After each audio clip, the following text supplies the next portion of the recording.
Hello everyone, I'm Top Romance here. Before watching the video, please take 3 seconds to like the video and subscribe to the channel, so I have more motivation to make more videos of even better quality. Thank you very much. Have a nice day. I am Su Guangquan, a demon cultivator with some reputation in the Jianghu. Su Guangquan lay leisurely on a tree branch. She saw a young master approaching. She reached down, in a teasing tone. "Little husband, you're so handsome. Want to play with big sister?" He was Gong Yidian, the sickly, weak little prince who had been raised in a Taoist temple. He was the target I once seduced. Su Guangquan flew down to where Gong Yidian was sweeping. She gently approached and stroked his chin. Life in the Taoist temple has no flavor at all. Let big sister take you to get familiar with the outside world. Gong Yidian pressed her against the nearby tree trunk. Is there anything we haven't experienced yet? Su Guangquan's face turned bright red. She shyly pushed him away. Not fun, not fun. I remember when I first started seducing you. You always had a poker face. Even sitting in my lap didn't faze you. Gong Yidian grabbed her hand. Who said you're now my wife? Su Guangquan glared at him. That's right. I, a demon cultivator, ended up falling in love with my seduction target, becoming his wife. It really lowered my reputation, but I don't regret it. Su Guangquan turned and hugged Gong Yidian tightly. She asked him, "Why did you suddenly want to return to Qingyun Temple today? Is something not going well in the imperial court?" Gong Yidian grunted softly. Seeing him strange, Su Guangquan worried. "You seem a bit off today. Are you feeling unwell?" Gong Yidian took Guangquan's hand. He hugged her and said, "I love you." She hugged him tightly. "Silly, of course I know that." At that moment, Su Guangquan was stabbed fatally. Her eyes widened in shock. Gong Yidian. He couldn't look at her directly and turned away. Su Guangquan asked in disbelief, "Why?" Gong Yidian looked coldly at Su Guangquan. "You're a demon cultivator. I will be the emperor in the future. You must die." Su Guangquan refused to accept it. She ignored her wound and lunged with her claws. "You've been lying to me all along." Gong Yidian gently stepped back to avoid the attack. As Su Guangquan got close to him, her body suddenly froze. "My body," and then she fell to the ground. Gong Yidian said with indifferent eyes, "The blade is poisoned. Stop struggling." Su Guangquan, "I knew you approached me with a purpose. We're the same." Su Guangquan recalled memories from the past.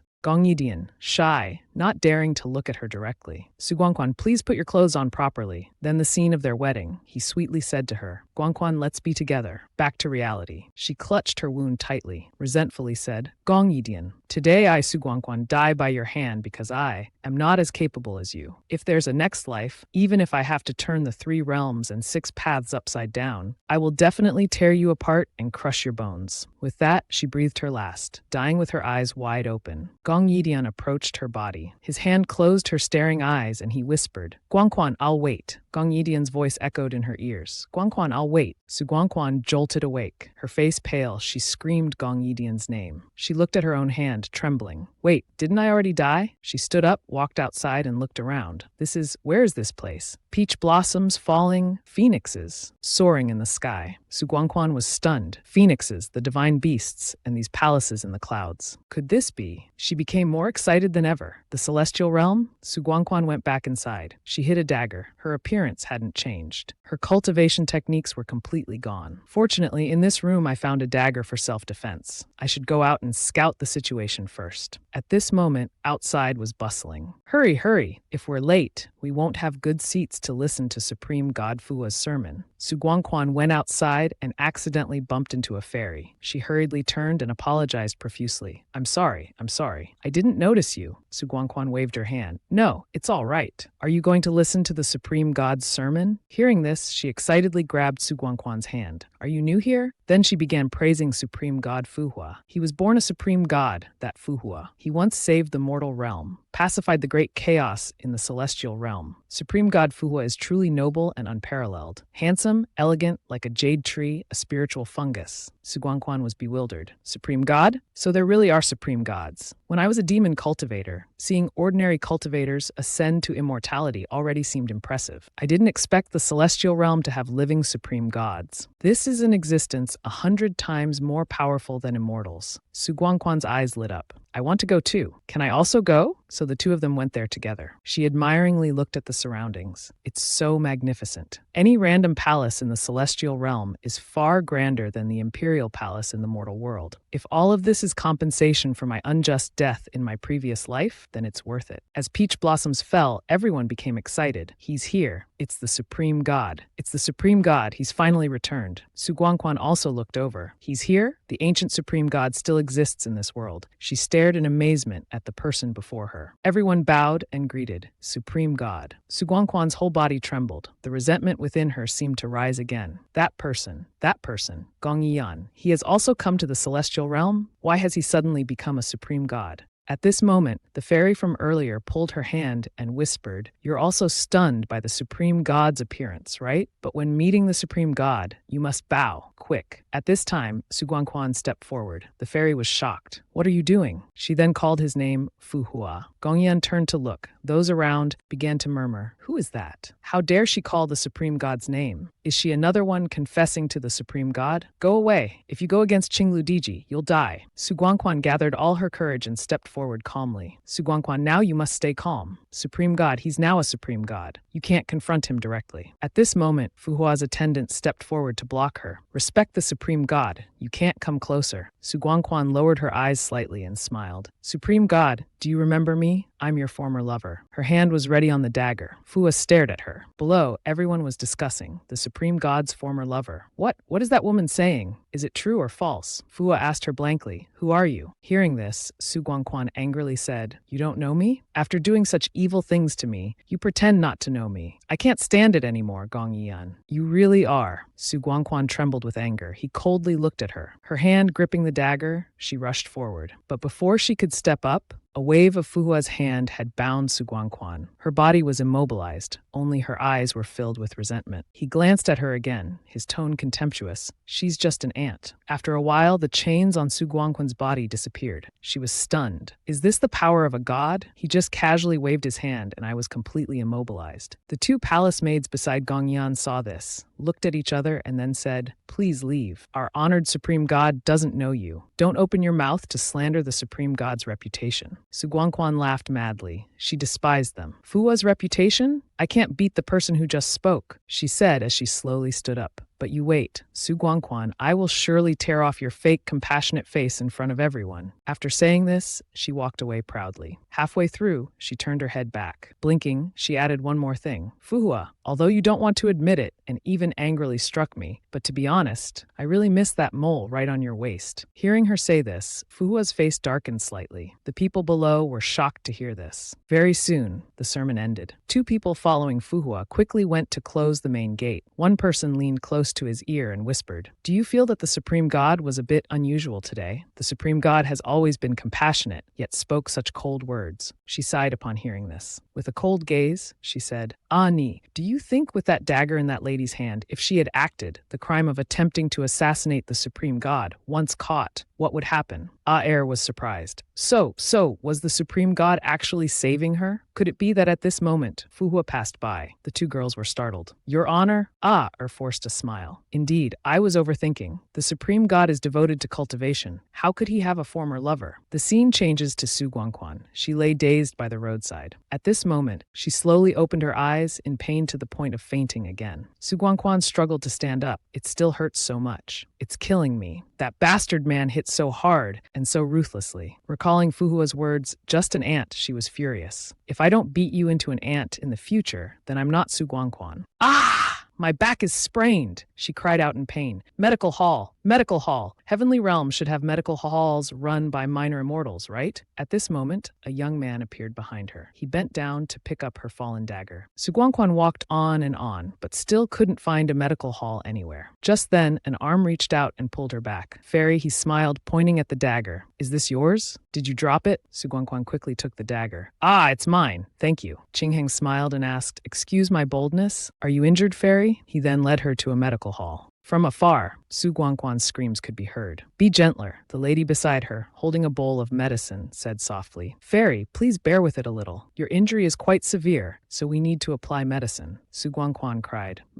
It's fine. I can endure it. Please continue." At this moment, Qingheng came out carrying medicine. "How exactly did you get such severe injuries?" She took the medicine bowl. "It's a long story. Let's just say I stepped in dog poop and took a bad fall." Su Guangquan smiled, "But Qingheng, I really want to thank you. If you need anything in the future, just come find me. Qingheng shook his head. You're too kind, miss. Qingheng, I'm just a merchant selling some goods. You're welcome to come by and visit anytime. Su Guangquan stood up. All right, I'll help you with your business too. The two, Qingheng watched as Su Guangquan's figure disappeared. The maid beside him asked, Is Miss Su a friend of the master? The master rarely brings friends home. Qingheng gently patted her head. We'll be friends from now on. After leaving, Su Guangquan felt much better physically. She rotated her arm a few times. Needless to say, the medicine in this heavenly realm is really effective. It seems I've recovered a bit already. Suddenly she stopped, her whole body tense with anger. Damn it, I can't remember at all where I came out this morning from. At this moment, footsteps approached. Su Guangquan turned around happily and asked, Brother Qingheng, do you know? But at this time, the arrivals were Qing Shui and two other girls. Su Guangquan asked blankly, Who are you? Qing Shui said in a contemptuous tone, What nasty tricks! A country bumpkin who just arrived in the heavenly realm. This morning after clinging to Supreme God Fuhua, then immediately getting entangled with Qingheng in shady ways. Xuanyun Su Guangquan pointed at herself in confusion. Me? So you've come to ask me to teach you some tricks? Hearing this, the three were furious. Su Guangquan chuckled softly, stroking a few strands of her hair. But whatever you say, taking on a master requires some sincerity. Otherwise, how can I teach you the ultimate skill of seducing men? After all, just based on the looks of you three, you want to achieve the level of handsome hunting like me, you'll need to pay a hefty tuition fee. The two following Qing Shui couldn't hold back and said to her, Sister Qing Shui, she's mocking us for being ugly. Hearing this, Qing Shui flew into a rage. How hateful! You're really a shameless hussy. Su Guangquan grabbed her hand. Don't be angry if you can't become my disciple. Is this how you treat a potential master? The two girls behind also rushed forward together. Today, we must teach this shameless country bumpkin the rules of the heavenly realm. Su Guangquan sneered. Oh, is that so? Fua was sitting leisurely in his room. The bird perched nearby mocked. Right now, I really miss that mole on your waist. It stared intently at Fuhua's waist. Oh, at this moment, the master happily entered. I heard you have a lover, and someone even came to your door. Fuhua bowed to the master. The master teased playfully. I saw it, you know. Fuhua coldly replied. What, master? The master smirked and said, That nostalgic look on my disciple's face? Are you missing that person? Fuhua changed the subject, replying,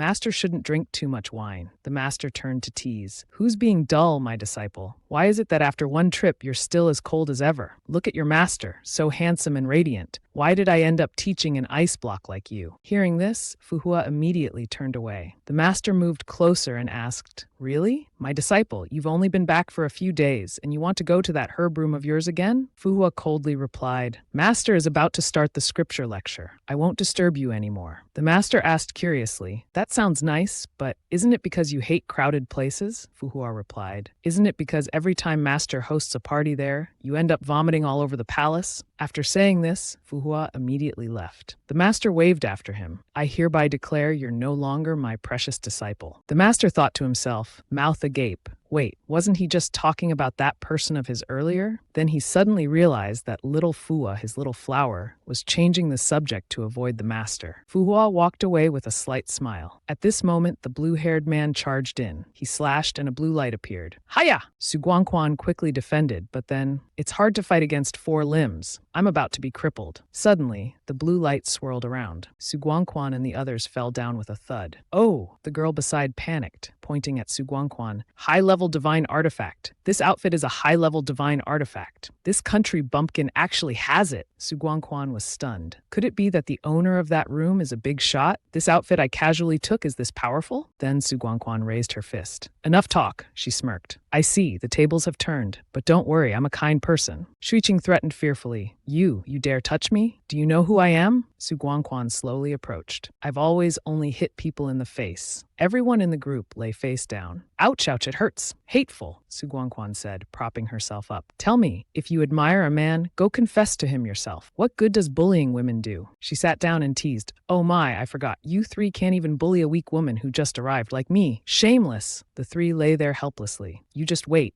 Boo-hoo. At this moment, something flashed by. Shuiqing raised her head. Oh, Su Guangquan turned around. Who is it? Fuhua approached gently. Su Guangquan angrily stepped on Shuiqing's body and threatened, Wow! Shuiqing's group hurriedly stood up. Supreme God, they said. Then the three immediately left. You wait, country bumpkin. Su Guangquan cheerfully waved goodbye. See you tonight. Be careful not to scare others. It'd be a pity to scare the trees and flowers too. They left angrily. Humph. Su Guangquan turned to ask the departing Fu Hua. Hey, don't you have anything to say to me? Fu Hua turned, not understanding. Su Guangquan pointed and complained. Righteous hero, seeing injustice and not tolerating it, exorcising demons and protecting the way, aren't these the things you like to do most? What's this? Have you changed your nature? Didn't you see how miserably I beat them? Fu Hua coldly replied. Repaying kindness with enmity, what's there to thank for? Besides, I am Fu Hua of the Jade Void Palace, not a righteous hero. Hearing this, Su Guangquan got angry. This guy! Then she charged forward, causing the scrolls in the righteous hero's hands to fall. She pressed Fu Hua against the wall. Fu Hua looked at Su Guangquan in confusion. Su Guangquan then said, There are only two of us here. I can't beat you anyway. Are you really not going to admit it? Or are you afraid I'll get in your way, Supreme God? Fu Hua gently grabbed her wrist. Do you really want to know? Su Guangquan insisted. Of course. Even if I die, I, Su Guangquan, must die with clarity. Suddenly, a beam of light wrapped around her body. You, what are you doing? I can't move my body. Fu Hua was casting a spell to bind Su Guangquan. Right now I'm using magic on you. There's only the two of us here. Then Fu Hua slowly began to undress. Su Guangquan was stunned. You.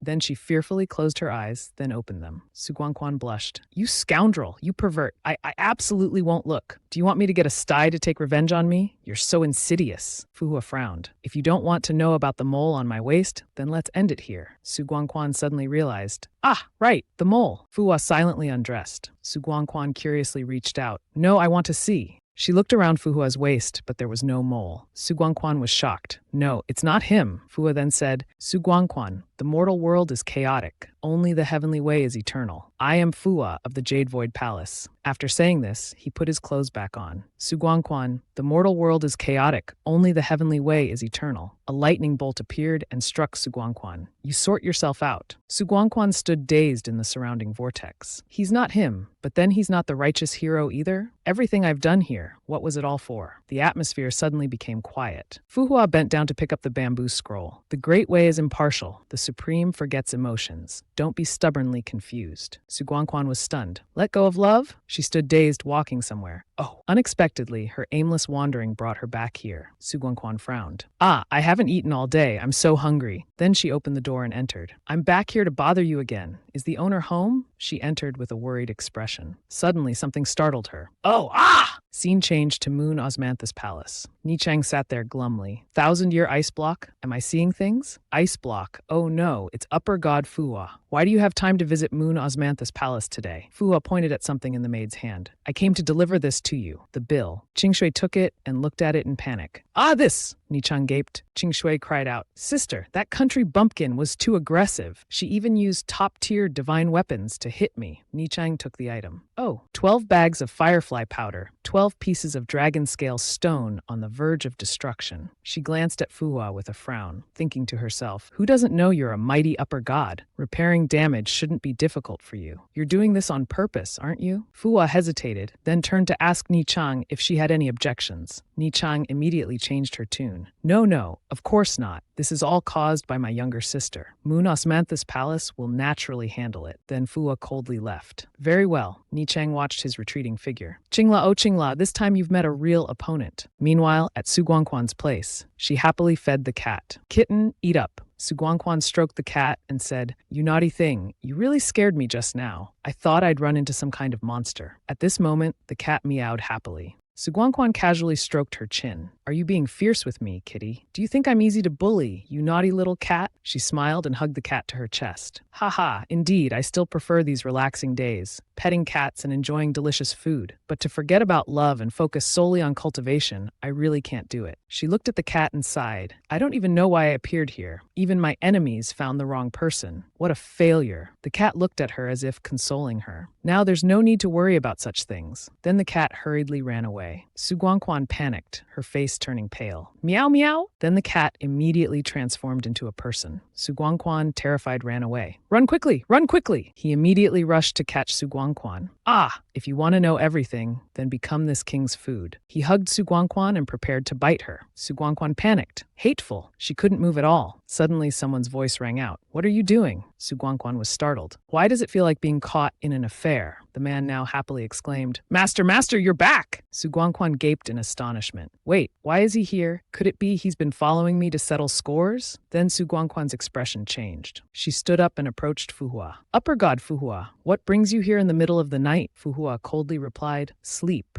Su Guangquan was surprised. She covered herself with her hands and said, I didn't expect you to be such an upper god. How shameless. Fu Hua looked at Su Guangquan in confusion. This is my residence, Su Guangquan finally realized. So you saved me? A moment later, Su Guangquan gently poured tea for Fu Hua. Here, please have some tea. Fu Hua said, it was my master who saved you, not me. Su Guangquan, hugging the cat, pondered, your master. Why did he save me? Why save me and then leave me here? Fu Hua glanced at her, then picked up the chopsticks and said, my courtyard lacks a mistress. Su Guangquan was shocked to see this. Those are the chopsticks I've already used.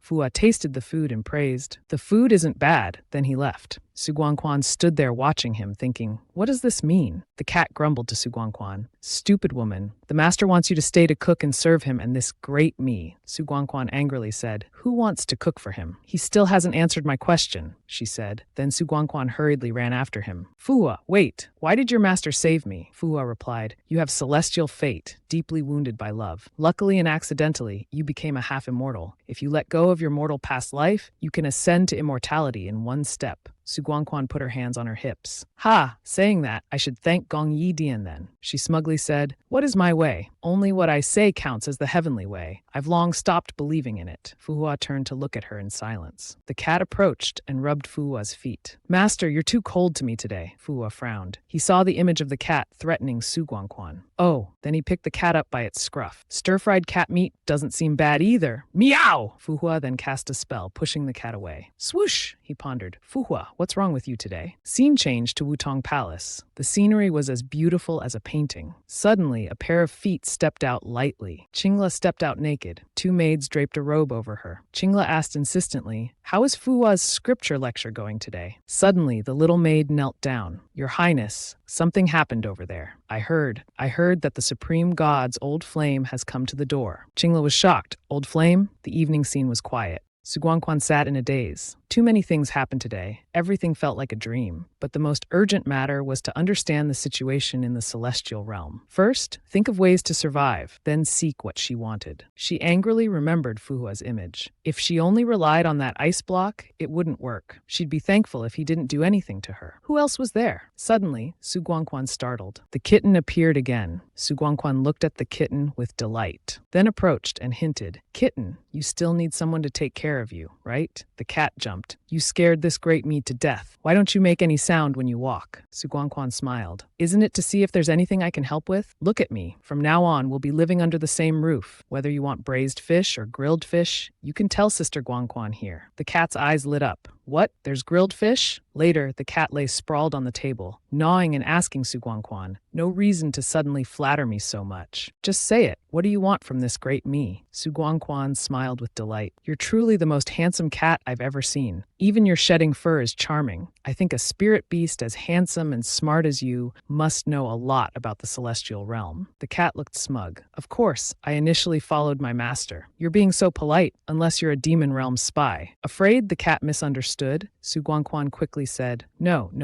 I swear, I just want to know more about the celestial realm, to find a way for myself to survive. Absolutely not a spy. Of course, if there are any tools or places in the celestial realm that can help me learn about my past, that'd be even better. The cat immediately climbed onto Su Guangquan's shoulder. Oh, I remember you have an enemy. You still want revenge. Tell this great me your story. If you amuse this great me, I'll give you some guidance. After hearing Su Guangquan's story, the cat angrily exclaimed, What? In this world, there's such a despicable scumbag? Don't worry, this great me will definitely help you. If you want to know that scumbag's name and whereabouts, just go to the celestial archives in the celestial realm. Then the cat hurriedly ran off. Wait here, this great me will get you an entry token. Su Guangquan was stunned. Is it really that easy? Scene changes to a room. The cat was frantically searching. Damn it, where did I throw my token? This great me wants to serve justice. At this moment, a voice rang out. "What are you doing?" Fuhua entered. The cat joyfully leaped onto him. "Master, do you know how stupid that woman Su Guangquan is? She's so foolish. She met a scumbag in the mortal realm." The cat kept criticizing the scumbag. "That scumbag is unbelievably despicable. He cheated her money, her body, and finally killed her. If this great me ever meets him, I'll use my claws to shred him and my teeth to tear him apart." Fuhua looked at the cat and asked, "Oh, so where are you planning to go find him?" The cat replied irritably, "Of course, we're taking that stupid woman Su Guangquan to the Celestial Archives. That way we'll know right away where that scumbag is." "Meow, master, you're pulling my fur," Fuhua smiled. "Is that so? You seem very clever." The cat looked smug. "Of course, this great me is very smart and handsome." The cat looked up at Fuhua. No, wait, why do your words make me feel a chill?" Fuhua picked up the cat by its scruff. "Of course, I am the one you want to bite and tear apart." Su Guangquan quietly entered the room. Fuhua sat calmly, holding the cat. He coldly asked, "What's the matter?" Su Guangquan was startled. "Ah, upper god, please don't misunderstand. I didn't intentionally barge into your room at midnight." She was stunned, thinking, "Aya, what am I saying?" Then Su Guangquan moved closer. "I was just trying to find out why it suddenly got injured. Is it serious?" Fuhua touched the bandaged wound of the cat. "It's fine," the cat said sadly. "That token, I don't know where this little me threw it. Searched for half a day." Su Guangquan smiled. It's okay.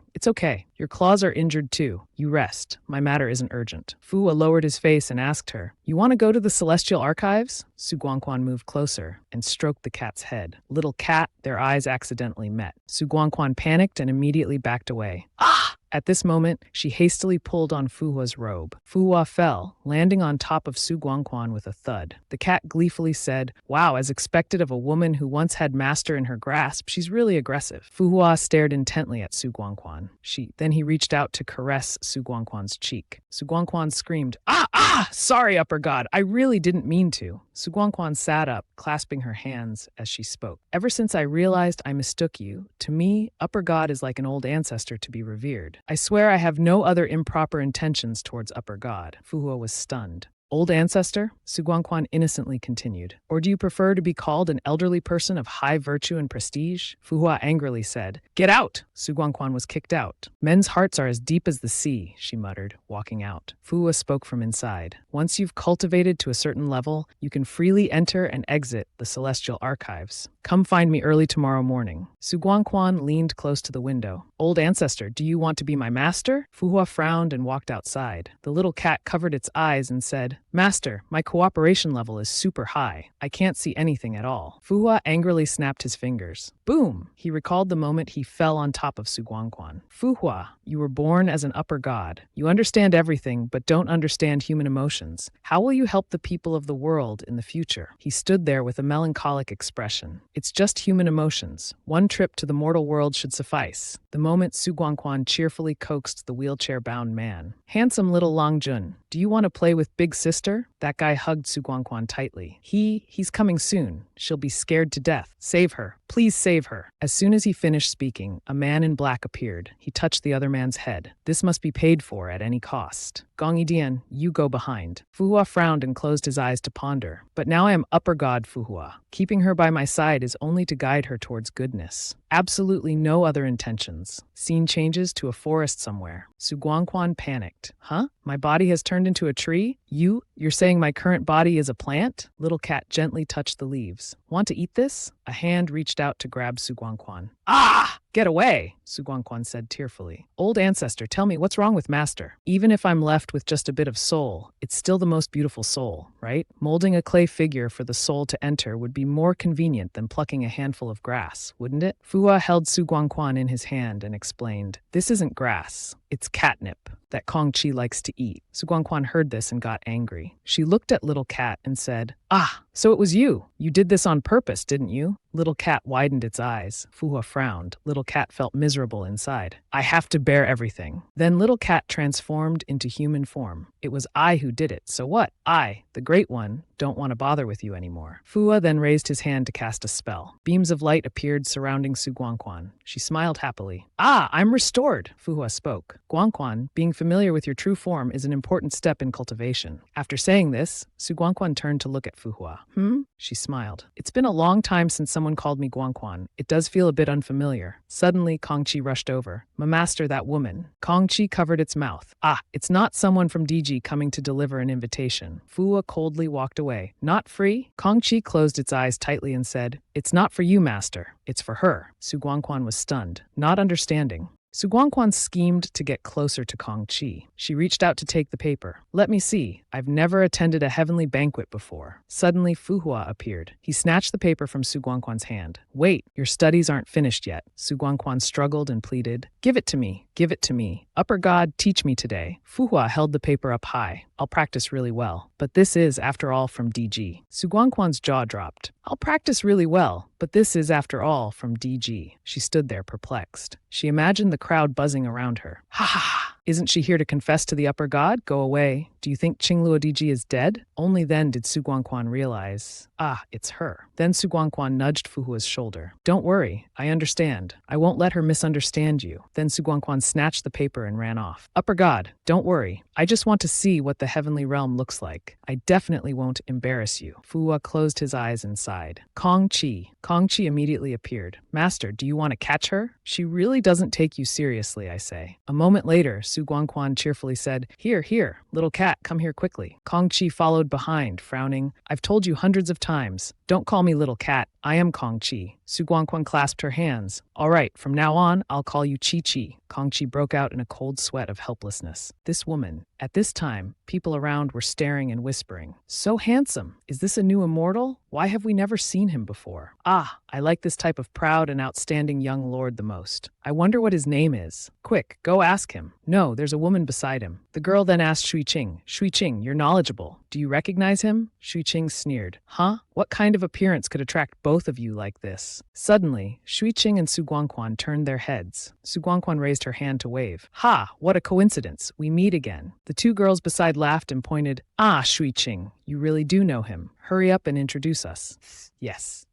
Shui Qing lowered her head, silently wondering how to introduce. Introduce her as the one who beat me up? Then she cheerfully approached Su Guangquan. She crossed her arms and mocked. Oh, I didn't expect you'd still have tricks up your sleeve, getting an invitation to DGG's banquet. Su Guangquan naively replied, I know he's not coming, but whether I go or not has nothing to do with him. Is it because I beat you up once that your brain isn't as quick anymore? Shui Qing angrily pointed. You.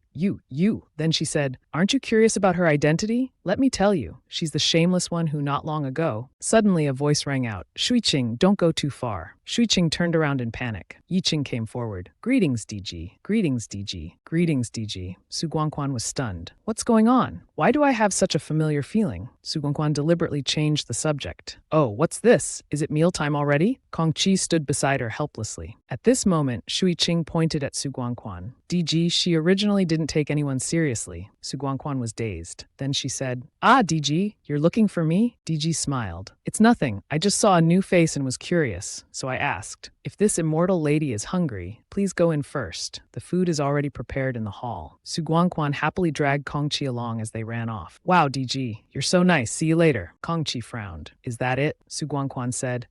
Don't you want to eat the food here? Or do you only eat fish? Kongqi touched his head and complained. Do you know who DG is, you foolish woman? She's the woman in the celestial realm, most likely to be by the master's side. What kind of reaction is that? Su Guangquan calmly asked, so what does that have to do with me? Kongqi said, you should be jealous when meeting a love rival. After all, you're the one the master really. Kongqi worried, covering his mouth. Oh no, I almost said it. This woman still doesn't know that the real master is the one she once loved. Su Guangquan stood still. Love rival? Then, she said cheerfully, she's not a love rival. Before, due to a small misunderstanding, I thought Shifu was that bastard from back then, but we've cleared up the misunderstanding now. Then she happily walked away. Kongqi stood watching and thought to himself, it's not like that, master. Why are you the bastard in her words? Fu Hua coldly said, mortal ties are severed. What happened back then doesn't matter anymore. Having celestial fate, one should focus on moving forward. That's the right path. The mortal world was too painful for her, Fu Hua said sadly. Hearing this, Kongqi fell silent and clenched his fists. It was the first first time he saw the master show a face of both loneliness and heartache. If it's someone the master cares about, reluctantly caring a little isn't unreasonable. Kangqi panicked. Damn it, what is that foolish woman doing? Then someone rushed over and grabbed Su Guangquan's wrist. Be careful, don't touch it. Su Guangquan looked up. It was Yi Qingheng standing there. Qingheng smiled. Guangquan, I didn't expect to see you here. Kangqi hurriedly ran over and squeezed between the two. Who are you to call the young lady so intimately? Have you no shame? Su Guangquan explained. This is the person who treated my wounds at first. He's a good person. Su Guangquan patted her head and said to Qingheng, I'm sorry, this is my friend. He didn't mean it. Since I'm new to the celestial realm, I don't know anything, so he's just worried. Kangqi angrily said, Who's worried about you? You're being too sentimental. Qingheng smiled and said, It's all right. However, Guangquan should be careful of the mandala flowers in the celestial realm. They are the purest plants in the celestial realm, offered as sacred objects. But for immortal maidens who've just ascended, your bodies still carry mortal energy. They can harm you. At this moment, Qing Shui appeared from somewhere. She pointed in panic. Oh my God, look quickly. The mandala flower suddenly withered. Su Guangquan and Qingheng turned their heads. The mandala flower was now dry. Qing Shui immediately blamed Su Guangquan. It's her. I saw it. She did it. Su Guangquan was stunned. Qing Shui continued to blame her. She deliberately ruined the emperor's banquet. Qing Shui kept accusing Su Guangquan. How dare you intend to touch the mandala flower? That's too evil. Su Guangquan and Qingheng stood dumbfounded. The two girls with Qing Shui mocked. That's right. Who doesn't know the emperor's relationship with the flower? Qingheng looked at Su Guangquan sadly and thought, I saw with my own eyes that she clearly didn't touch it. Then why did the mandala flower, symbolizing purity, wither? Qingheng glanced around. What's the meaning of this? At this moment, Kangqi spoke up. What are you all making a fuss about? It's you loudmouth thing. Your voice is so loud. Why isn't it accompanied by an intelligent head? The girls were startled. Kangqi crossed his arms and said, If she wanted to do it, she would have openly appeared for you all to see. How stupid. Qing Shui heard this and became angry. Who knows? Maybe she intentionally did the opposite. Now the mandala flower has withered. Everyone can see. Are you trying to deny it? Kangqi fell silent. Su Guangquan put her hand in front of him. Then she said, According to the simple thinking of if not black then white of you immortal ladies, if I fell down in front of you alone, does that mean you must have pushed me? You wanted to assault me? Qing Shui angrily pointed at Su Guangquan's face. How can a flower basket be compared to a person? Are you saying the flower deliberately tried to frame you but failed? Su Guangquan grabbed Qing Shui's hand. Flowers can't do that. But aren't there still people? You've already planned in your heart. There's someone who's been targeting me since I arrived here. This could be that person's doing. To teach me a lesson, they might have deliberately set this up. Who knows? The atmosphere became tense. Qing Shui fell silent, unable to speak. Then she lunged forward. You bitch, you're falsely accusing me. Suddenly, a voice rang out. Qing Shui, don't misbehave. Ni Chang grabbed Qing Shui's wrist. Qing Shui complained to Ni Chang. Sister, she's slandering me. I'm clearly the one being wronged. Let go. Let me. Su Guangquan crossed her arms and approached Qing Shui. Ah, how does it feel to be falsely accused? Qing Shui was furious. Su Guangquan continued. But aren't you the one with the most reasons to act? You've previously disrupted the Supreme God Fu Hua's scripture lecture. You had designs on the Supreme God. At this moment, the girls nearby frowned. What? So she's the woman who ruined the Supreme God's reputation. How can someone like that be qualified to attend this banquet? Is there some mistake? Su Guangquan replied frankly, I can be here, of course. Lanji worriedly said, Immortal, we can all understand you've just arrived here, so you're curious about immortals and such. Therefore, you might use some tricks to attend this banquet, but deceiving people isn't good. At this moment, a girl crossed her arms and interrupted. Lanji, you're too soft-hearted. This kind of woman seeking fame and fortune should be thrown out. Having said that, she stepped forward with her hand raised. Let me check your invitation, Miss Su Guangquan. Su Guangquan smiled. Hehe, does the immortal doubt that the emperor's subordinates aren't thorough in their work? Lanji heard this and got angry.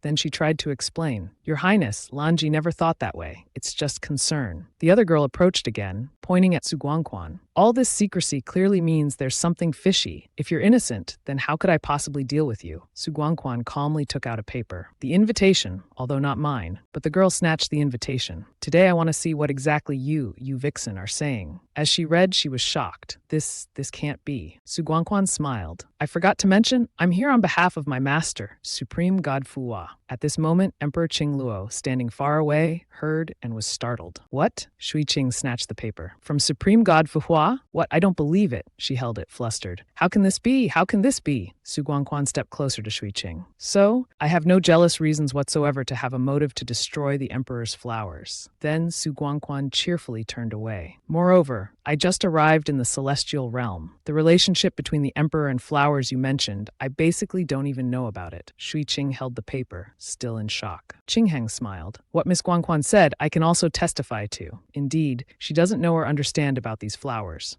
At this point, Emperor Qingluo spoke up. If she's the supreme god's disciple, then this was all just a misunderstanding. Su Guangquan quickly said, Thank you, Emperor, for understanding everything. Emperor Qingluo inquired, I still have one last question. Su Guangquan smiled, thinking, What? But her heart was anxiously crying. Was it still discovered? Just now, I didn't notice I faced that flower or whatever, and then that flower immediately withered. Did I suffocate it? Emperor Qingluo pressed on. You're the supreme god's disciple, but why that day did you say you were the supreme god's lover? Su Guangquan smiled. Oh my, is that so? Of course, her tears were flowing. I understand now. Today wasn't a good day to go out. I was wrong. At this moment, Tongqi approached the emperor. This seems to be the supreme god's personal matter. Su Guangquan put her hand on Tongqi's shoulder. She coughed a few times. Ahem, what the emperor wants to know. There's actually nothing much to say. In fact, this is a kind of cultivation method from my master. Right, a kind of cultivation method. Emperor Qingluo listened attentively. Su Guangquan leaned close to the emperor's ear and said, He thought my skin was too thin, easily bound by rules. So he suggested I go practice being bold. She rubbed her head and laughed. Haha, but it seems my acting skills aren't bad. Everyone believed me. Haha. Tongqi stood listening, helpless and confused. The girl standing outside saw this and said, Truly worthy of being the supreme god. How could I not have thought of this issue? Tongqi was surprised. Huh? At this point, several girls surrounded Su Guangquan. That's right. Logically speaking, this indeed helps broaden one's mind. This method is truly beyond ordinary people's thinking. Immortal, can you explain the cultivation techniques that the supreme god taught you? Yes, please explain. Tongqi saw this and broke out in a sweat. In terms of blind devotion to the master, you guys definitely win. A moment later, Tongqi sat in the room, frowning and about to speak. You gained quite a lot from this trip. Su Guangquan, arms full of items, placed them on the table and laughed. Haha, it's all thanks to the immortal friends. Tongqi frowned, looking at Su Guangquan. If the master knows you used his reputation to deceive, you foolish woman, you're dead for sure. Su Guangquan cheerfully replied, This can also be considered as maintaining his reputation. His reputation, isn't it? Tongqi looked at her and fell silent. Su Guangquan pondered. But let me ask you something. I'm very concerned about an issue. Tongqi was puzzled. Then Su Guangquan said, You said unless someone deliberately sabotaged it before, why would the mandala flower suddenly wither? Tongqi replied, The mandala flower is the purest plant in the celestial realm. If it wasn't tampered with in the soil and water beforehand, then there's only one reason that could make it wither instantly. Su Guangquan was stunned. What? It's that something extremely unclean was nearby, or items used in evil magic. There's also the most powerful one, which you must have heard of before. Su Guangquan listened attentively. It's the twin flower of the mandala, the Manchusha flower that lives in the netherworld. Su Guangquan asked in surprise, Manchusha flower? At this moment, Fu Hua in the next room was leisurely reading a book when she suddenly heard Su Guangquan's excited voice. Right. It's the mandala flower and the Manchusha flower. I want to know if Master, he wasn't there yesterday, so he wouldn't know, because the mandala flower in the hall withered. Su Guangquan pursed her lips. They suspect I had ill intentions towards the emperor's concubine. She put her hand on the table and accidentally hit a pen. Then the pen flew up and hit her head. Ouch! Ah, even you are bullying me. Su Guangquan held the pen helplessly. At this moment, Fu Hua entered and chuckled. Su Guangquan turned her head. Master, why are you laughing? Were you just laughing at me? Su Guangquan cried, Wah, I'm so miserable. Why am I so pitiful? Fu Hua pointed at Su Guangquan's forehead. Noisy. Ugh, Fu Hua asked, Didn't I teach you the purification spell? Su Guangquan closed her eyes.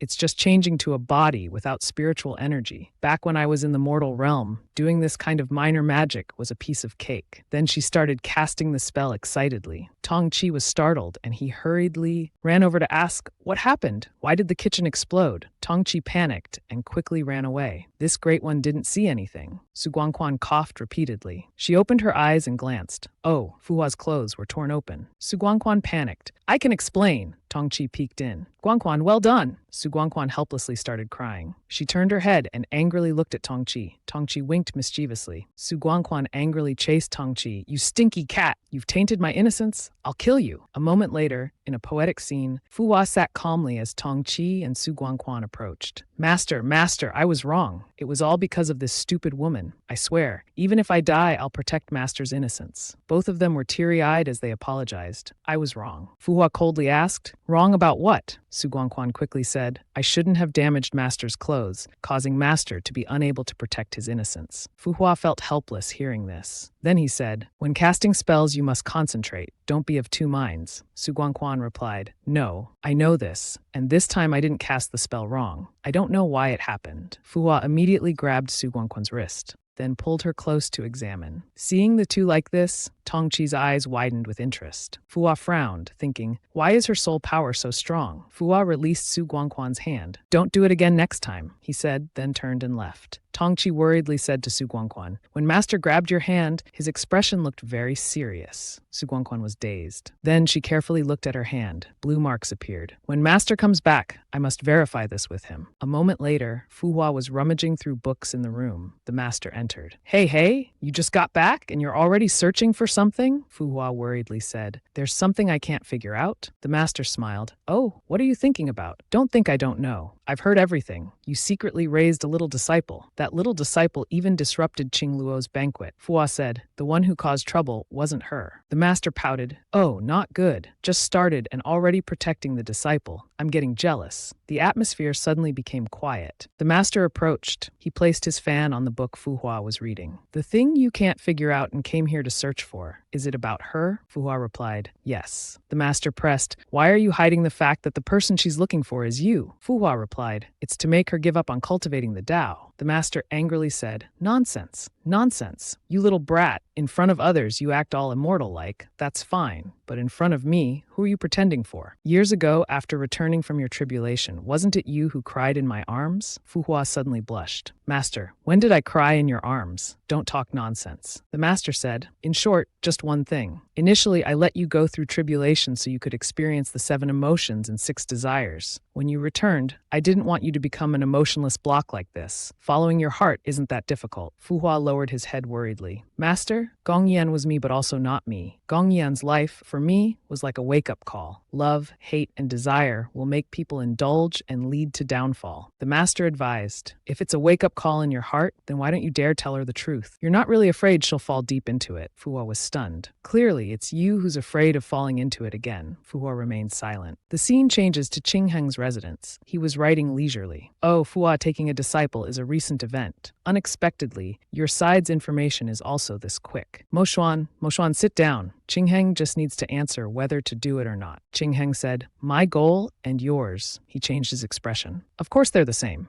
Su Guangquan saw Fu Hua return and happily said, Master, you're back. Master, about this morning, I have a way to confirm something with you. You said my magical power suddenly became stronger, is it? Fu Hua was startled, thinking, clearly, it's me who's afraid of myself falling into it again. Su Guangquan bumped into Fu Hua and said, Master, why did you stop so abruptly? It's really. Fu Hua said, your soul power has become stronger lately. When using magic, you need to control it again. I thought so too, Su Guangquan said with a smile. Master, tell me, was I really good before? Otherwise, how could I increase my soul power even while sleeping? Will I be very powerful in the future? As she was mumbling, Fu Hua slammed the door in her face. Su Guangquan wondered, why is Master acting a bit strange today? Junxi replied, stupid woman, it must be because you're too annoying and the Master dislikes you now. Later that evening, Su Guangquan cooked a meal and sat waiting, mumbling, it's late, but Master still hasn't come out. Is everything really okay? Junki reached out a paw to grab some fish, saying, must be cultivating. Master is always like this. This great one will start eating. Su Guangquan scolded Junxi. You're using your dirty paws again. She hit the cat's paw with chopsticks, annoying him. He cursed, you petty thing. Inside the room, Fu Hua was meditating in a dream state. Su Guangquan appeared, saying,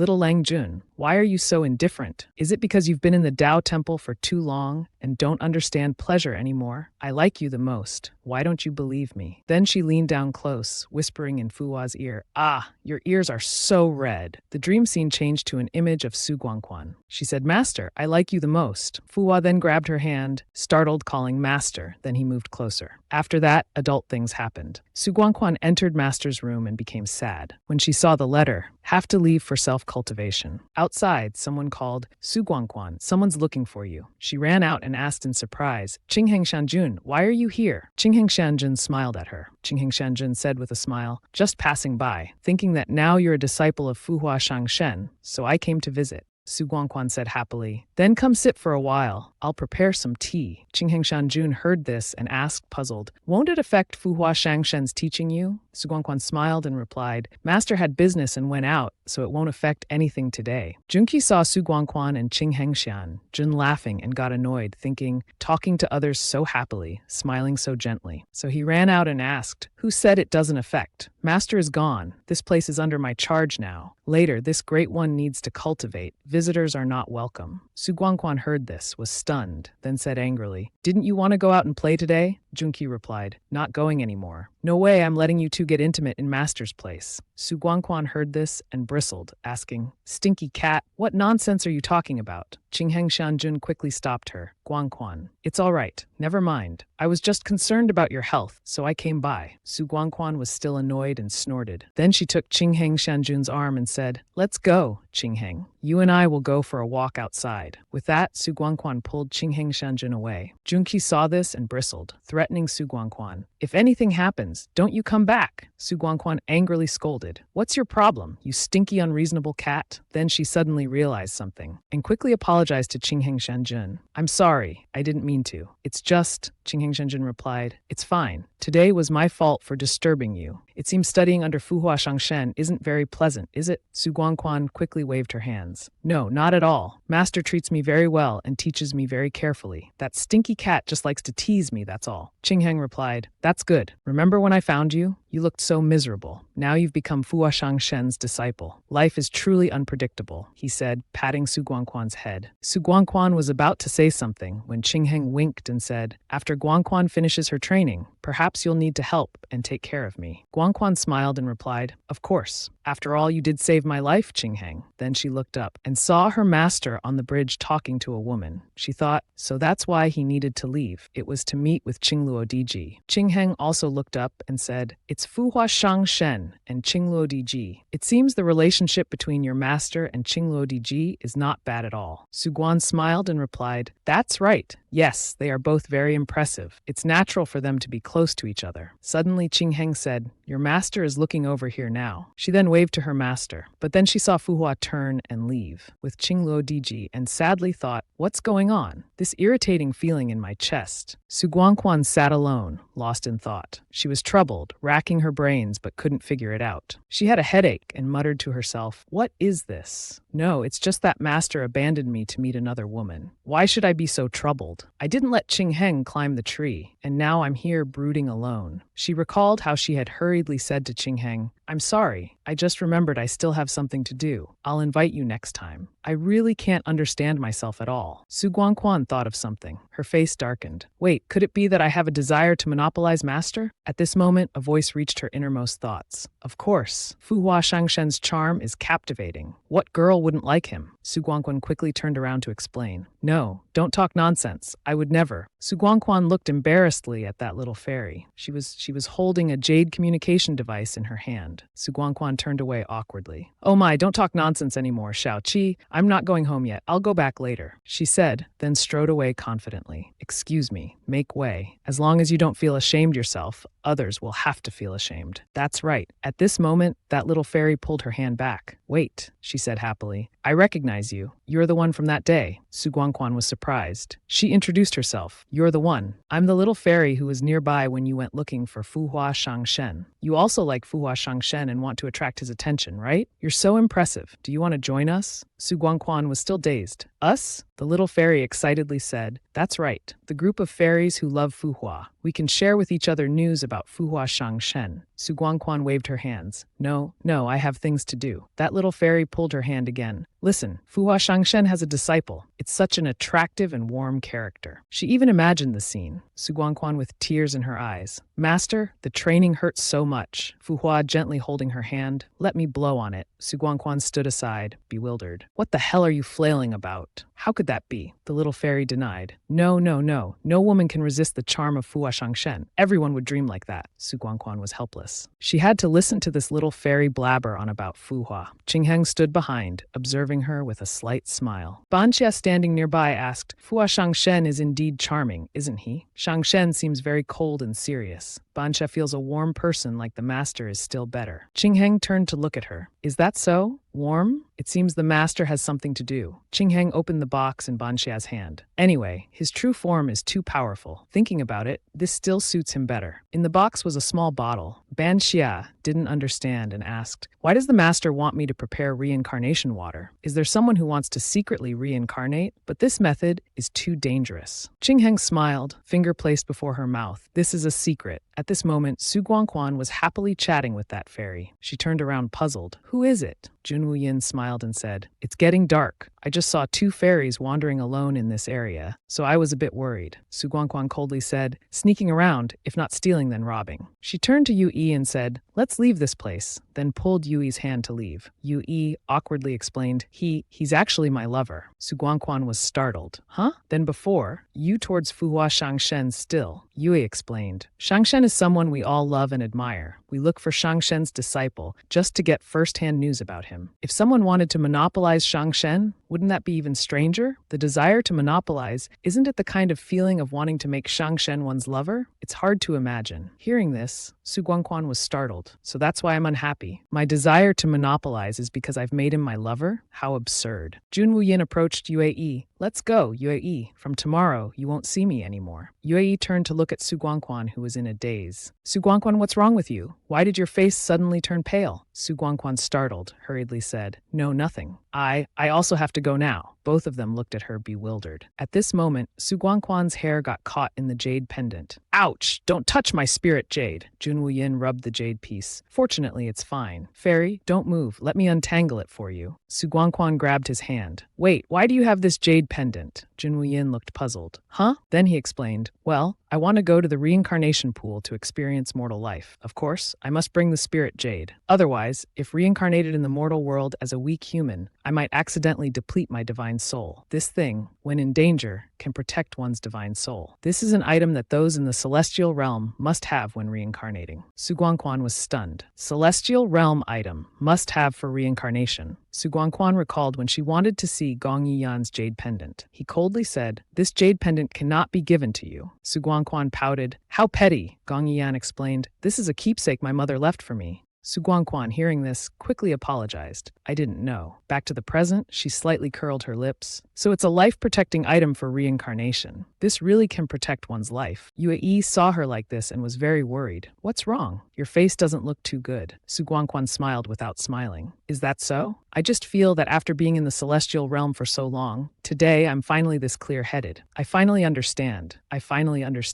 She then asked, those who reincarnate in the celestial realm, they all have records, right? Yue replied, yes. To prevent those who reincarnate from being affected by their life in the mortal world, they usually keep records. Su Guangquan pondered. Is the Celestial Secrets Hall very difficult to enter? But currently, my cultivation ability is not sufficient. Yue said in surprise. Important records require a token, but I've never heard of it being restricted by cultivation ability. Su Guangquan was thunderstruck. He's deceiving me. Su Guangquan's face darkened. Why deceive me? He lied to me that the Celestial Secrets Hall is limited by cultivation level, so he made me cultivate. How does this benefit him? At this moment, she suddenly remembered. Wait, Fuwa once told me, the Great Way is emotionless, supreme forgetfulness of emotions. Don't be obsessively confused. He wants me to focus on cultivation to forget about the past. But my past is related to him. Can it really be such a coincidence? The two of them look exactly alike. Su Guangquan clenched her fist. If they are the same person, then from that night, I've already fallen into his trap. She then grabbed Yue's hand. Yue, can you help me? Yes, please tell me. If possible, can we go to the Celestial Secrets Hall to investigate someone? Gong Yiyan from the mortal world. I want to know about his life. Yue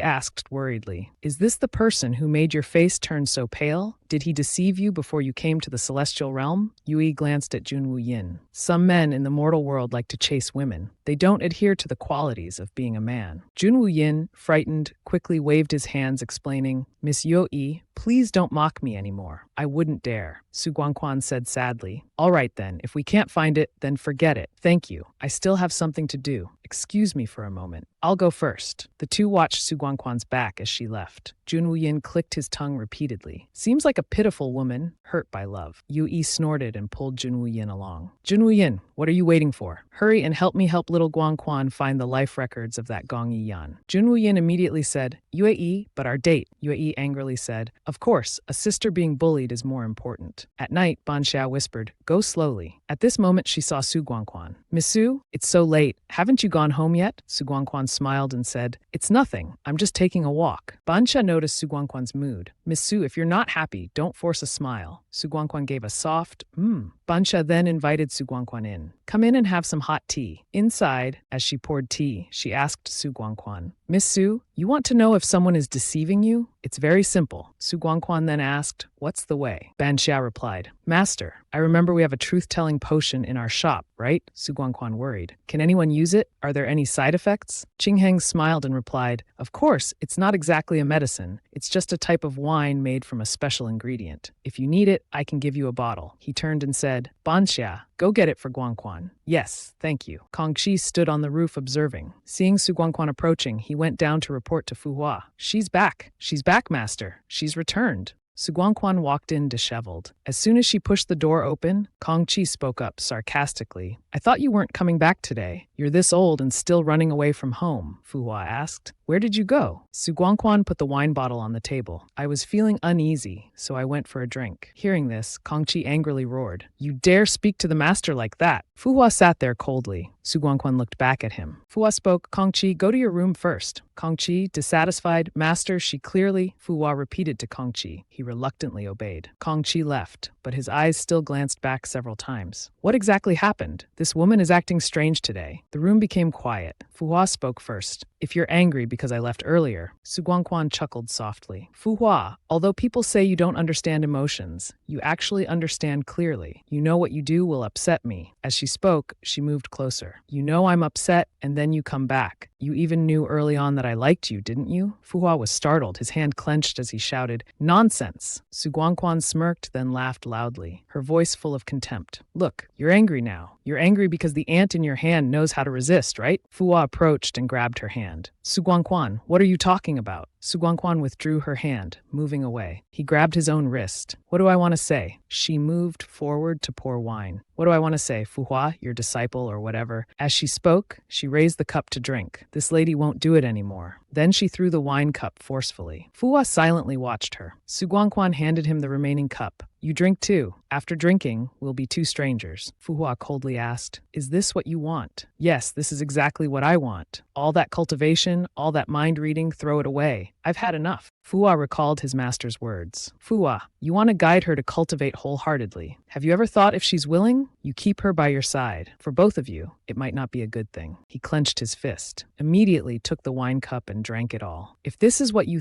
want, then so be it. Su Guangquan's heart was in turmoil. Clearly she had achieved her wish, but why did her heart feel so uncomfortable? She tried to reassure herself. No, Su Guangquan, the opportunity is right in front of you. Do you want to be fooled again? She then spoke up. Fu Hua, I want to ask you. Su Guangquan was stunned. She anxiously called his name. Fu Hua, what? What is this? Specks of light slowly rose up. Fu Hua's body gradually faded. He looked at his hand. So you were waiting here. Su Guangquan worried. No. I just wanted to take this chance to ask you some things. I never thought I'd harm you. Why is your body like this?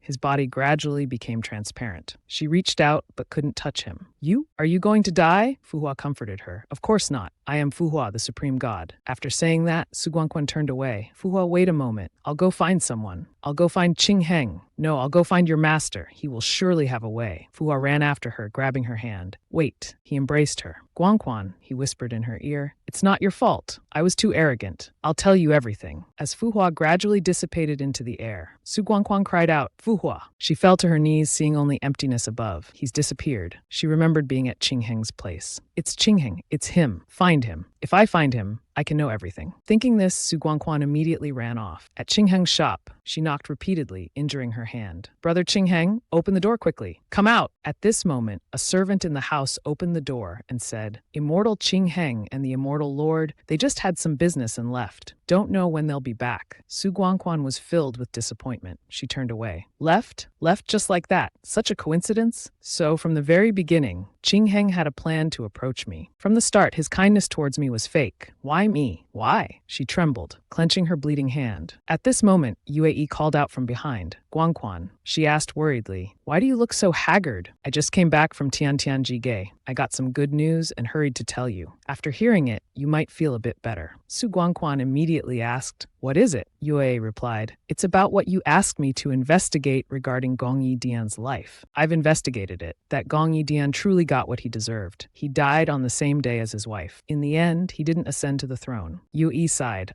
His efforts were truly in vain. Su Guangquan, with complex emotions, died on the same day? How could it be? How could it be? Although I hate Gong Yidian and Fu Hua for deceiving me, I don't want to become a knife in someone else's hands in such an unclear way. She clenched her fist. Before the truth is fully investigated, his life can only be in my hands. Absolutely not some filthy worm or insects. She then said, Yue, help me with something. Yue and Su Guangquan returned to Fu Hua's place. After examining for a while, Yue said in panic, This is wine mixed with water from the reincarnation lake. Anyone who drinks this, even a Dala golden immortal, must reincarnate. Su Guangquan asked worriedly, Is it life-threatening? Yue said, No, you've seen it too. Ordinary people descending to the mortal realm, like my lover, will prepare a spirit stone. But those who reincarnate through the reincarnation lake, if their mortal body dies, then they're truly dead. Su Guangquan asked puzzled, But why have I drunk it and still nothing's happened? Yue replied, This targets the celestial realm. Perhaps you haven't been in heaven long, so you're not fully part of the immortal realm yet. Su Guangquan fell silent. She stepped forward. Yue asked confused, What are you doing? Isn't that Supreme God Fu Hua's belongings? Su Guangquan held a piece of paper in her hand, going down to find him. Yue panicked. Without proper preparation, you can't descend to the mortal realm. Are you planning to jump directly from the falling silk platform? Su Guangquan replied, This is the only way. I can't reincarnate. I can't lose my memories and magical powers. Yue worriedly grabbed her hand. If you know about the falling silk platform, then you must know jumping directly from here will be much more painful than being whipped by the immortal whip. We can find the Jade Void Patriarch. He can, Su Guangquan interrupted. Even if it's not what I want, in the end, it's because I was too naive and trusting. Please help me send my apologies to Chi-Chi. I will definitely find his master. Help him return. Yue looked at her with heartache. Guangquan, she said as Su Guangquan walked away. Yue then shouted, Su Guangquan, you're the coolest woman, the most capable I've ever met. You can definitely do it. You are my friend. The scene changes to the falling mountain. Su Guangquan slowly walked up. The sky thundered loudly. She was filled with determination. Fu Hua, this time I will find you and protect you with all my might. Su Guangquan jumped down. From now on, we owe nothing to anyone. We're no longer unrelated. Her body was in pain and full of injuries. In the mortal realm, Su Guangquan fainted by the roadside. Some people who found her shouted, Found her! We found the princess! Su Guangquan was taken back for care. She slowly opened her eyes and woke up. Oh, the maid beside her saw this and rejoiced. Your Highness Princess, you've finally woken up. Su Guangquan looked confused and sat up. Princess? The maid heard her ask like this and panicked. Could it be? Could it be your Highness doesn't recognize this servant? She then clapped her hands a few times. Su Guangquan looked confused. What's going on? The maid said, Your Highness doesn't recognize this servant. Could it be you don't recognize them either? As she spoke, she pointed at the handsome men outside the door. Su Guangquan quickly closed her eyes. What is this? What kind of clothing is that? Everyone, get out! The maid then shouted, Oh heavens, the princess has lost her memory. Su Guangquan was shocked. I am Su Guangquan. Using this crude method of rebirth, I clearly didn't lose my memories. I fell from the sky to here to find Fu Hua's reincarnation, not to drink wine with these strange people. Moreover, I'm mistaken for Princess Yu Yang, whose personality seems to be extremely bad. The maid then comforted her. Princess, the marriage alliance hasn't been decided yet, and we can still think of other ways. Don't run away from home again in the future. Moreover, she said with tears in her eyes, I'm sorry, this servant really. The imperial city is about to hold the first immortal cultivation sect competition. At that time, if you meet a handsome man, you can. Su Guangquan was surprised. What sect competition? Wait, Supreme God Fu Hua has profound merits. Even if reborn as immortal, he must be the most noble type with immortal destiny. In fact, I have no way to search for him myself. Might as well take this legitimate opportunity to wait for that competition to be held. The chances of meeting Fu Hua will be higher. The maid then asked, Princess, what did you just say? Su Guangquan smiled and replied, Nothing. Just a bit dizzy. I want to rest for a while. The maid said, I'll take my leave, then went out and closed the door. Su Guangquan thought again. Princess, Your Highness, this form of address is really quite nostalgic. Before I became mature, I was also once a princess. The next day, someone entered Su Guangquan's room. He reached out his hand and gently called, Yu Yang. Yu Yang, brother has returned. Su Guangquan startled awake and grabbed his hand. Who? He was surprised. You're not Yu Yang. Then he used a rope to tie Su Guangquan up. What? He said coldly. The immortal rope master gave you. Don't even think about struggling. Then he came closer, lifting Su Guangquan's chin. You're not my Yu Yang. Who are you really? Su Guangquan thought to herself, this guy claims to be her brother, yet has such a magical item. He must not be simple. I must deal with him carefully. She said pitifully, Are you all sick? You say I'm your princess. Then you say I'm not your princess. Can't you all be consistent? I've already said I don't remember anything. But you're too similar. Right now, you're too much like Yu Yang. He gently stroked her cheek. Then he covered her eyes with his hand. Except for those eyes full of wariness looking at me. Su Guangquan was scared. Is this guy a pervert? Why is his attitude towards his sister so strange? At this moment, he put something in her mouth. Su Guangquan cursed. Bastard. What drug did you give me? He wiped his hand calmly and replied, Of course it's poison. Otherwise, did you think this prince would give someone impersonating Yu Yang candy to eat? Don't worry, as long as during this time you obediently pretend to be Yu Yang, this prince won't mistreat you in the future. Su Guangquan worried. I'm just afraid when you find the real Yu Yang, that day would also be the day of my death anniversary. She opened her mouth and said, If you want me to do something unethical, I'd rather die than conspire with you. He came closer and put his hand on her shoulder. For a woman with neither status nor magical powers like you, the position of Nanjing's princess consort isn't bad, is it? Su Guangquan understood his intention. He wants me to marry in place of Yu Yang. The scene changes to the market outside. Su Guangquan and her maid are strolling through the streets. She excitedly said, The madam heard that the princess has recovered. She specially sent someone to tell us that today she will give you a nice gift. Let's go see. Su Guangquan reluctantly replied, All right.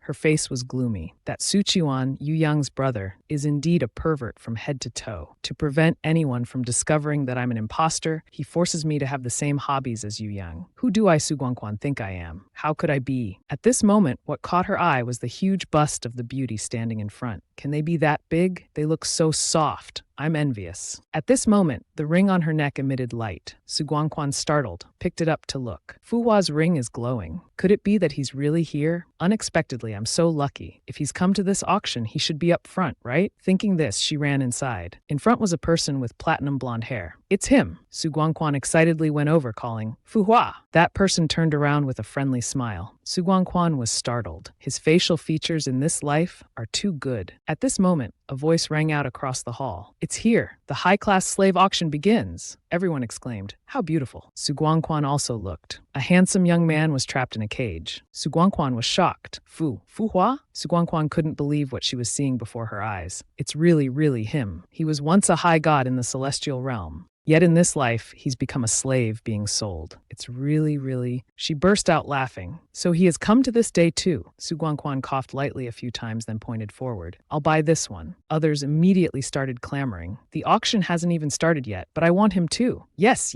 his appearance is perfect. I'll offer 10 times the selling price. Fu Hua at this moment called out sweetly, Sister. Su Guangquan was delighted, her heart about to leap out. Oh heavens, that ice block. Fu Hua can actually make such an expression? She then generously raised her hand. I'll bid 100 times the price. Does anyone else want to compete with me? At this moment, Yu Yang's close maid fiercely raised her command tablet. My master is Yu Yang. If the princess knows what's good for her, don't compete with our master. Otherwise, we'll make you pay with your life. Hearing this, everyone scattered and ran away. Mother, that's the chaos-bringing demon queen Yu Yang. Wasn't she imprisoned? How did she get out here? Husband, quick, hide your face. Anyone she looks at will be doomed. Run quickly." The maid, having dealt with those people, proudly asked, "Your Highness, wasn't this servant's performance very imposing?" Su Guangquan reluctantly replied, It wasn't necessarily needed, though." At this moment, a young lady brought the key over. "If the princess has spoken, then who would dare compete with you anymore?" Su Guangquan snorted coldly. "Then hurry up." At this moment, two servants pulled curtains to cover the cage. Su Guangquan turned, confused, and asked, "Where are you taking him?" The young lady smiled and replied, "We'll bring the princess a wonderful experience. Princess, take this key and follow me." The three of them went to a room. "Is buying a person always this mysterious?" The two laughed shyly. Su Guangquan opened the door and entered. She was shocked by the sight before her. The sweet voice calling sister made her nose bleed. Su Guangquan quickly pulled up a piece of cloth to cover her face. "Mother, I really didn't mean to. I didn't intend to see you in this state. Please don't kill me when you remember this later. I'm here to rescue you now." A moment later, the two sat on the bed. Su Guangquan sighed in relief. "We're safe now." Fu Hua looked at her with a puzzled expression. Su Guangquan moved closer. "Look, although my reputation isn't great, you can rest assured. I didn't buy you to do anything weird." He looked confused. "Weird things? Ah, kid, if you don't understand, no need to ask more." She confidently patted her chest. "But as long as you stay obediently by my side, I'll protect you forever." He still looked confused. "Protect me?" Su Guangquan put her hand on his head and stroked it.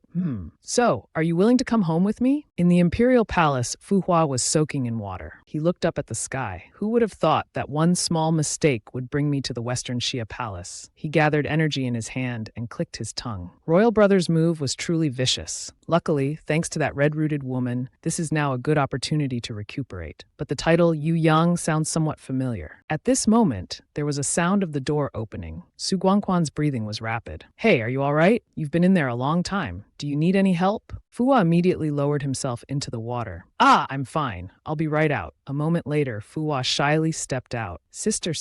Seeing this, Su Guangquan's nose bled. She quickly shouted, "No! I still can't find a way to associate this person's appearance with Fu Hua. Is this something I'm allowed to see?" Then she moved closer and pulled his clothes on. "Perhaps you didn't pay much attention before, but actually, for the safety of young boys, you must dress properly." Su Guangquan asked further, "Come to think of it, do you have a name? What about your family?" He lowered his head. With a sad face, I don't remember anything." Su Guangquan cheerfully consoled, "It's okay. About losing your memories, I can now." She suddenly realized, "Wait, that's not right. I came here mainly to protect Fu Hua. If he could always stay by my side, this would be much simpler." Su Guangquan gently patted his head. "Poor thing. It's all right. Sister will take care of you from now on. If you don't have a name, shall I give you one?" He looked bewildered. Su Guangquan continued excitedly, "Looking at your two white ears, how about calling you Owu? How is it? How is it? Don't you think it suits you? Do you like it?" He looked gloomy. "Can't this woman tell the difference between a fox and a wolf?" Seeing his attitude, Su Guangquan also gently said, "Seems you don't like it much. Then how about Ali? You're so beautiful. You must be very capable. After all, after this life, we'll go our separate ways. Being nice to you a bit so you won't hold petty grudges later." At this moment, a maid suddenly pushed open the door. "Oh no! Princess! Princess!" She shyly covered her eyes with her hands. "No, princess. Did this servant interrupt the two of you?" Su Guangquan quickly waved her hand. "Aya, don't worry. The relationship between Ali and me is very pure. Don't imagine anything weird in the future. Quickly, what's the matter? It's the Prince of Nanjing, your betrothed? I heard he died on the way to pick up the bride." Hearing this, Nanjing slightly smiled, then glanced at Su Guangquan's jade-like face. "So this is the woman about to marry his highness." Su Guangquan's face was shocked. "He's dead," the maid then said. "Well, not exactly dead, but missing. But for now, it's better to be cautious." Su Guangquan secretly rejoiced. "If so, then I don't need to get married." Wait, at this moment, she recalled Xiao Qiuan's words. "For a woman like you who doesn't know magic and has an unclear identity, the position of Nanjing's princess consort isn't bad, right?" Su Guangquan became worried. "If I lose Yu Yang's chance for a peace marriage, will he really take action against me? Xiao Qiuan's magical treasures are hard to deal with. Moreover, I've just found Fu Hua. I can't act rashly," Su Guangquan thought while glancing at the fox spirit beside her. The maid joyfully ran over and grabbed her hand. "In short, princess, you don't need to go for the peace marriage anymore." "That's wonderful," he smirked. Indeed, Su Guangquan immediately changed her attitude. "No, from the beginning, I've wanted to marry that prince right away. I've already started imagining our life together after marriage. If he's just missing, as you say, I I absolutely won't give up on him. I looked at her in surprise. The maid asked stupidly, Princess, you mean? Su Guangquan continued, Ah, Yu Yang is his person in life and will be his ghost in death. Absolutely won't marry anyone else. Hearing her say this, he looked at her stupidly. She really? At this moment, there was applause accompanied by a satisfied voice. Well said, royal sister. He entered. Su Guangquan was startled. She stood up to block in front. Why is royal brother interested in coming here? Xiao Qiuan smiled slightly. I thought that after learning your fiancé was missing, royal sister would be very happy. It seems I underestimated your love for him. Su Guangquan then turned to the maid, Xiao Chuan. Take him out to learn the rules first. Royal brother and I have something to discuss. Xiao Qiuan spoke up to stop them. Wait. He glanced behind royal sister. Is this the toy you spent 1,000 taels of gold to buy today? Fua's mood became complicated. Xiao Qiuan then called out, Come out here for me to see. Su Guangquan spoke up. Royal brother, this is my person. Now no one can bully him at will. Xiao Qiuan said sternly. You, my good sister, protect him like this? Royal brother, Yu Yang, whether alive or dead, will always be the person of the missing third prince of Nanjing. Is it possible that even the right to protect others is not allowed? Xiao Qiuan glanced at Fu Hua. If it's just protecting people, there's no problem. But if it's him, then it's a big issue. As he spoke, Xiao Qiuan rushed towards Fu Hua. Su Guangquan quickly ran up and pushed his hand away. I said don't touch him. Xiao Qiuan was thrown hard against the wall, creating a huge crack. Xiao Chuan looked on blankly. Your Highness, when did you learn magic? Xiao Qiuan's mouth was bleeding. He wiped his mouth. Very well. He approached. Su Guangquan. Xiao Chuan ran over to block in front of her. Your Highness, the princess didn't mean to, Su Guangquan said frankly. I've already told you. Don't expect to touch the person I want to protect. Fu Hua looked at her with complex eyes. Xiao Qiuan's face darkened. Very well, very well. He turned and left. This prince wants to see how long you can protect this half-breed demon after he leaves. Su Guangquan kept coughing blood. Xiao Chuan worried.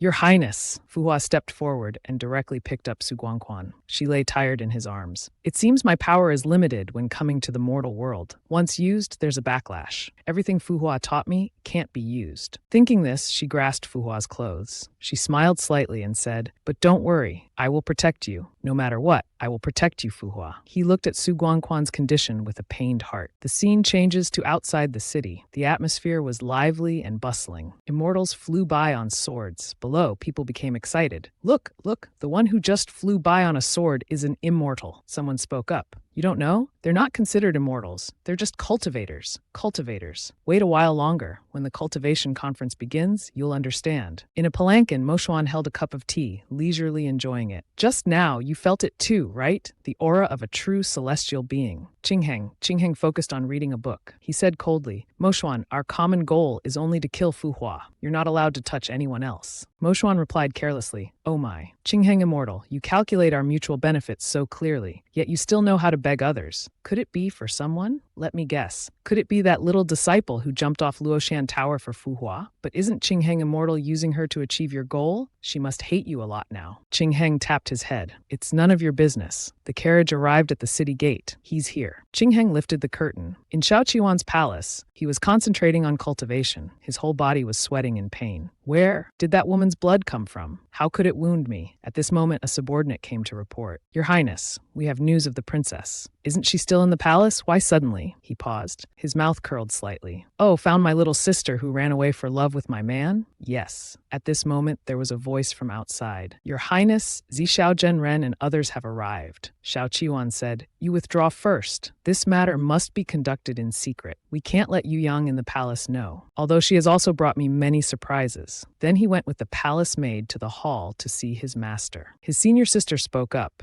Junior brother, just now Master and I were outside the city and felt a great disturbance. Did something happen? Xiao Qiuan was troubled.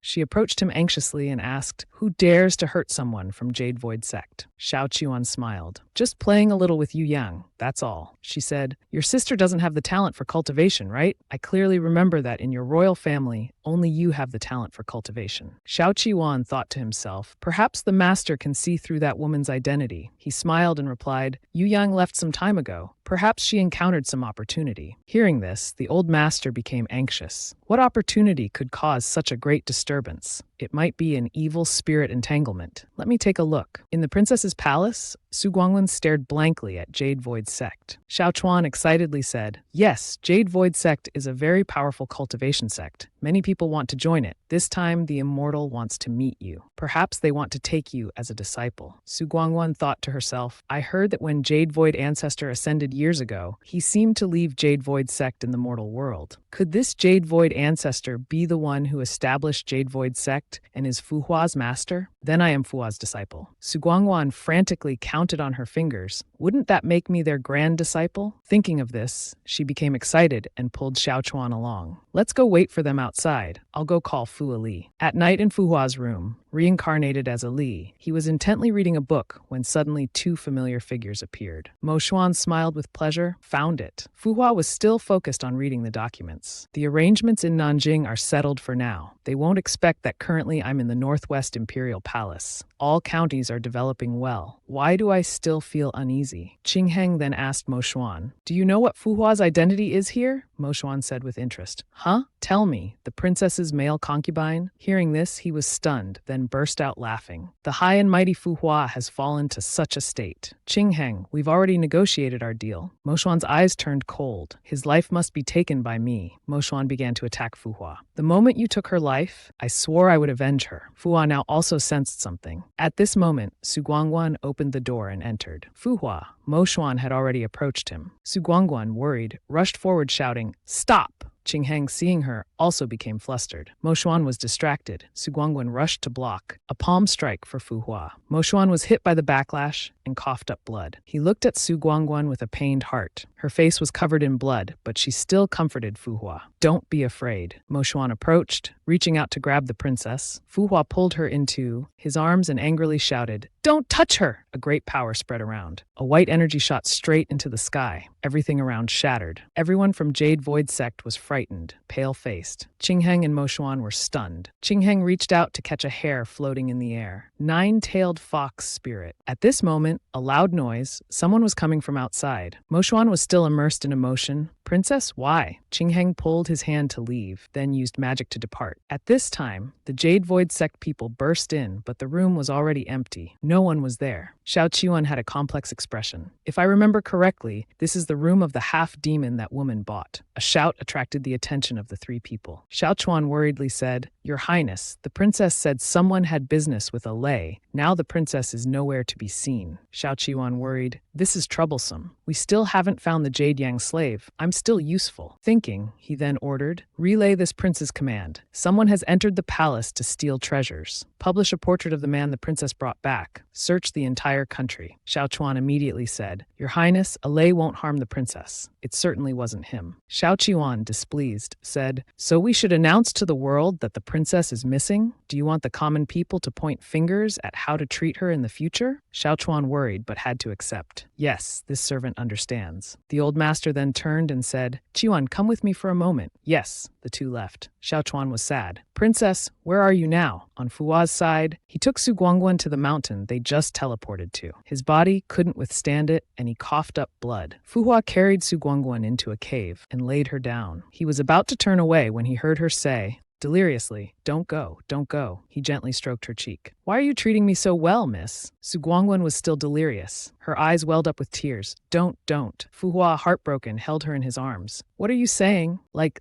you. I like you. That's why I protect you." Fu Hua was stunned. "Like?" Unconsciously, his face turned red. "She likes me? Many women have admired me before, but no one has ever risked their life for me like this." He sadly went outside. "After all, I am her nominal fiancé. I won't let her die here. She's quite seriously injured. Only the core of a demon beast can help her recover a bit." Thinking, he created a protective layer on her forehead. Su Guangwen gradually appeared. She still mumbled, "I like you. That's why I protect you." At this moment, the demon beast inside Fu Hua appeared outside. It was raining heavily. Mo Xuan and Qing Heng had just teleported. Qing Heng said complexly, "Mo Xuan, you finally..." Mo Xuan became anxious. "Miss, you knew earlier, didn't you? Who is she?" Qing Heng was confused. "Are you talking about Su Guangguan? She's Fu Hua's disciple. What's wrong?" "It's the first time I've seen him so distracted." Mo Xuan was stunned. "Su Guangguan? The princess is her, he recalled a past memory. Young Moshwan was being chased. Catch that thief! Damn it! Catch him! He tried his best to explain. I didn't steal. The money on me was given by a kind person. It's not yours. As soon as he finished, a painful slap landed. What kind person would give you so much money? You clearly stole it from someone. After saying that, the man took the money bag and left. Moshwan, helpless, had no strength to resist. Give back the money. That's the money Chinchi gave to save my mother's life. Give it back to me. Two henchmen behind pulled his hair and beat him. Be honest. A hand grabbed the money bag. Young Su Guangguan angrily said, If what you say is true, tell me how much money is in here. Outside there was a commotion. Princess, Your Highness! Princess, Your Highness has arrived, Moshwan answered. There's a total of 32 taels of silver, 12 coins, and 2 pieces of scrap silver in here. She glanced at the man beside. You tell me. He panicked. It seems to be a misunderstanding, just a misunderstanding. Su Guangguan then ordered, In our Wu kingdom, we have never spared any evildoers. Seize them. Yes, yes! From that moment, Moshwan's eyes held a glimmer of hope. Princess Su Guangguan approached him. Not a bad face, with some spirit. Do you want to become my servant? Moshwan immediately knelt, willing to serve the princess. Back to the present, he kept thinking. I never expected so much would happen after that. Wu Kingdom was destroyed. The princess and I became enemies, and the princess was controlled by Gong Yian. But as long as the princess is safe, that's good enough. Qing Heng asked doubtfully. Could she be the reason why initially you wanted to kill Fu Hua? Moshwan said, Qing Heng, the grudge between you and Fu Hua, I won't interfere next time. Don't use Su Guangguan as bait again. Hearing this, Qing Heng's face darkened. You attacked her, Demon Lord, Your Highness? Moshwan replied, Our deal is over. Act on your own. Qing Heng sighed. Su Guangguan, oh Su Guangguan. For the first time in my life, I, Qing Heng, have suffered such a loss. Encountering her. Who exactly is she? Su Guangguan rubbed her eyes. Oh, why am I dreaming about past events with Gong Yian? She sat up and stared blankly, puzzled. Earlier, I was clearly severely injured, but after just one sleep, I feel much better now. Is my recovery ability this powerful? Suddenly, a scream rang out. Ah, save me! The monster approached and grabbed the girl. The girl turned pale with fear. Ah, don't eat me! At this moment, a beam of light pierced through the monster, causing it to bleed. Then the monster instantly vanished. The girl sat on the grass and sighed in relief. Su Guangguan, finding it strange, looked closely at her hand. The power came out from this body. At this moment, the girl from earlier approached. She asked Su Guangguan with teary eyes, Fairy, are you a fairy from heaven? Suddenly, a purple light flashed by. Su Guangguan quickly shielded the girl. Be careful. Su Guangguan turned her head worriedly to look. Ali angrily stepped forward, threatening the girl. Get out now. Su Guangguan stood up. Ali, she quickly explained, don't worry, she's not someone trying to kill me. Su Guangguan looked at Ali with great concern. What's wrong with you? Ali raised her hand to Su Guangguan with a pill. For you, she said. Then Ali fainted and fell heavily onto Su Guangguan. Hey! A while later, in a house nearby, Ayla lay on the bed. Her body was covered in blood stains. Su Guangguan wiped her while turning away shyly. Urgent matters first.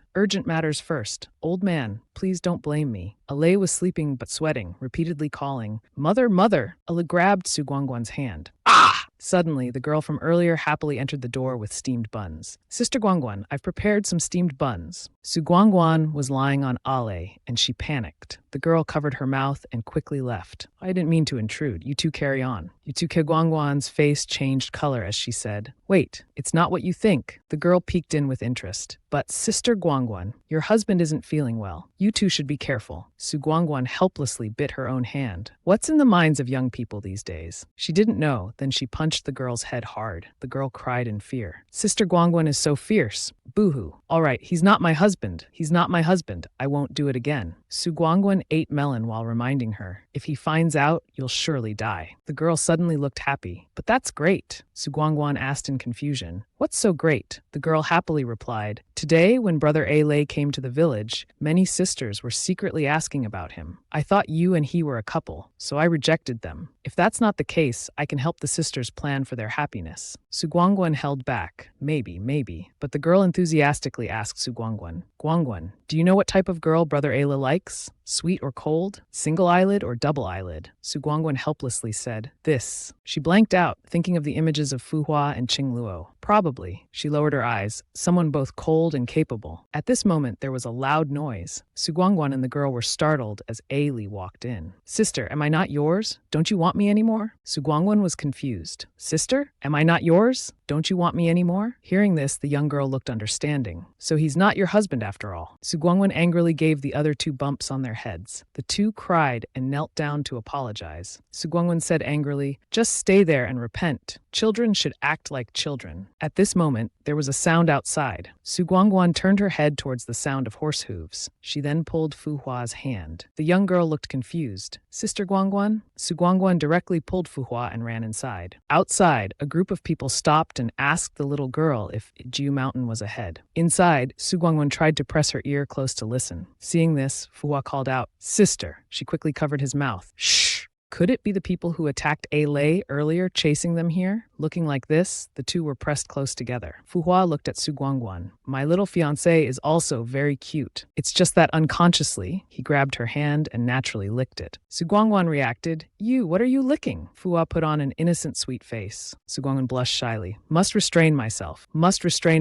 He didn't mean it. He's just a kid." She smiled and patted his head. "A Lei, be good. Next time, don't do this casually to girls, okay? Otherwise, you'll get hit." Fu Hua obediently replied, "Yes, I understand." Inwardly, he was very pleased. No wonder royal brother likes to act. This kind of thing is really interesting. At this moment, the little girl opened the door. "Sister Guangguan, the people outside have left." Su Guangguan asked. "They came to ask for directions?" "Yes. Lately people asking for directions to Jiu Mountain. Out of 100, there must be 50. But it's understandable. It's Jiu Mountain after all." Su Guangguan sighed in relief. "That's good. Looks like it's not the people chasing A Lei and me. But we should still leave here soon. Otherwise, I'm afraid we'll bring trouble to this village." But later, suddenly, Su Guangguan urgently asked, "Sister, what did you just say? What treasure?" The little girl replied, "Sister Guangguan, don't you know? Some time ago, Jiu Mountain was struck by lightning. Then an underground palace was revealed inside. After that, this palace is said to be the palace of the Wu Kingdom, which was destroyed 500 years ago." Su Guangguan was stunned, her voice trembling. "Wu. Is Wu Kingdom the country later destroyed by Shang Kingdom?" Fu Hua saw her like this and worried. "What's wrong with her? She doesn't look well." The little girl replied, "Yes. On the day that country was destroyed, the princess jumped from a tower to her death." Su Guangguan's face turned gloomy. Su Guangguan remembered before the city gate, smoke billowing in the palace, people running in chaos. "They're here. They're here." On the wall, her father and mother kept calling, "Guangguan, Guangguan, what are you doing? Go quickly. Hurry, go with your mother." Su Guangguan looked at them heartbrokenly. "Father and mother, it's too late. Mo Xuan, take my parents away quickly." Mo Xuan looked at her painfully. "Princess." Soldiers outside kept breaking the gates. The princess couldn't hold on much longer. Su Guangguan said, "Everyone, you've worked hard. No need to defend anymore. Go and escape. I'll handle this." She stepped forward alone. Her mother called out heartbrokenly, "Guangguan," tears streaming down her face. Su Guangguan picked up a tattered flag. "Princess Anping of Wu Kingdom, Su Guangguan is here. Come if you dare." Below, soldiers charged ferociously. "The enemy princess is there. Kill her." An arrow grazed her cheek. Blood slowly flowed, then thousands of arrows flew towards her. Su Guangguan held the flag and continued to wave. She turned back, looking at the desolate scene. "Good. Buying time for everyone is the last thing I can do." Su Guangguan slowly stepped onto the city wall. "Being shot full of arrows will be very painful." Thinking this, she jumped down from the wall. "Unexpectedly, I was then saved by that person. Not only did I not die, but I became a demon cultivator. Then I met Gong Yan." A voice pulled her back from the past. "Sister." Fu Hua kept shaking her. "Miss Yu Yang?" Su Guangguan only then became aware. Her tears kept falling. He reached out to wipe her tears, asking gently, "Sister, are you crying?" She quickly regained her composure, stepped back a few steps, and rubbed her eyes. "What? Must be just the wind in my eyes." Su Guangguan forced a smile and said, "I'm hungry. I'm going to get some breakfast." Then she ran off. Fu Hua felt sad. "Why did I feel a slight pain just now? Could it be that I have feelings for her, feelings of deep love?" But very quickly he denied this. "No, staying by her side was originally to plot and heal my wounds. It's time to leave." As soon as she ran outside, Su Guangguan leaned dazed against the door. She painfully recalled the little girl's words. "Sister Guangguan, don't you know? Some time ago, Jivu Mountain was struck by lightning. Then an underground palace was revealed inside. It turns out 500 years have passed." Su Guangguan clenched her fists. "But no matter what, I must find an opportunity to go see it." At this moment, Mo Xuan suddenly appeared, startling her. Su Guangguan saw this and reacted. "It's you!" She formed a seal to defend herself. "What do you want to do?" Mo Xuan hurriedly knelt down. "Princess, it's me, Mo Xuan." Su Guangguan stared blankly and stepped back. Mo Xuan? Mo Xuan thought to himself, "I forgot 500 years have passed. I've also changed from before, making you unable to recognize me." He then snapped his fingers. Mo Xuan returned to his appearance from 500 years ago. "Do you remember me like this?" Su Guangwen's tears flowed freely. She joyfully hugged Mo Xuan. "It really is you. You're still alive." Mo Xuan also didn't expect to have a chance to see you again. "This is wonderful." Su Guangwen then asked, "So what was the reason you killed Ale before?" Mo Xuan frankly replied, "That's right. It was to avenge the princess. But now, why are you protecting him?" Su Guangguan hesitated. "It's a bit complicated. In short, he can't die right now." Mo Xuan anxiously said, "Could it be that the princess has been bewitched by him?" "Mo Xuan, you're gripping me too tightly." Mo Xuan came to his senses and quickly let go. "I'm sorry, princess. I got a bit emotional." Su Guangguan rubbed her shoulder and smiled, saying, "It's all right. You're just worried about me. By the way, have you heard? Remnants of the Wu Kingdom appeared on Jivu Mountain. Let's go there together." Su Guangwen smiled. "Mo Xuan, it's great to see you again. But from now on, don't call me princess anymore. I'm no longer the princess of Wu Kingdom, and you're no longer the beggar from back then." Mo Xuan took her hand. "All right, Guangwen." Su Guangwen was stunned. The scene changes to outside. A bird flew to Fu Hua. He was bandaging his wound, but stopped to open and read the letter. "Thinking I was dead, Lu Heng has started to take action." Fu Hua smiled slightly, smirking. "The fish has taken the bait. I must return to Nanjing. I can't delay any longer." Thinking this, he stood up, put on his clothes, and went out. He looked back lingering. "Will she cry if I leave without saying goodbye?" He frowned and thought, "No, that won't do. If I say goodbye, she will certainly be very worried. That foolish woman is easily deceived by men."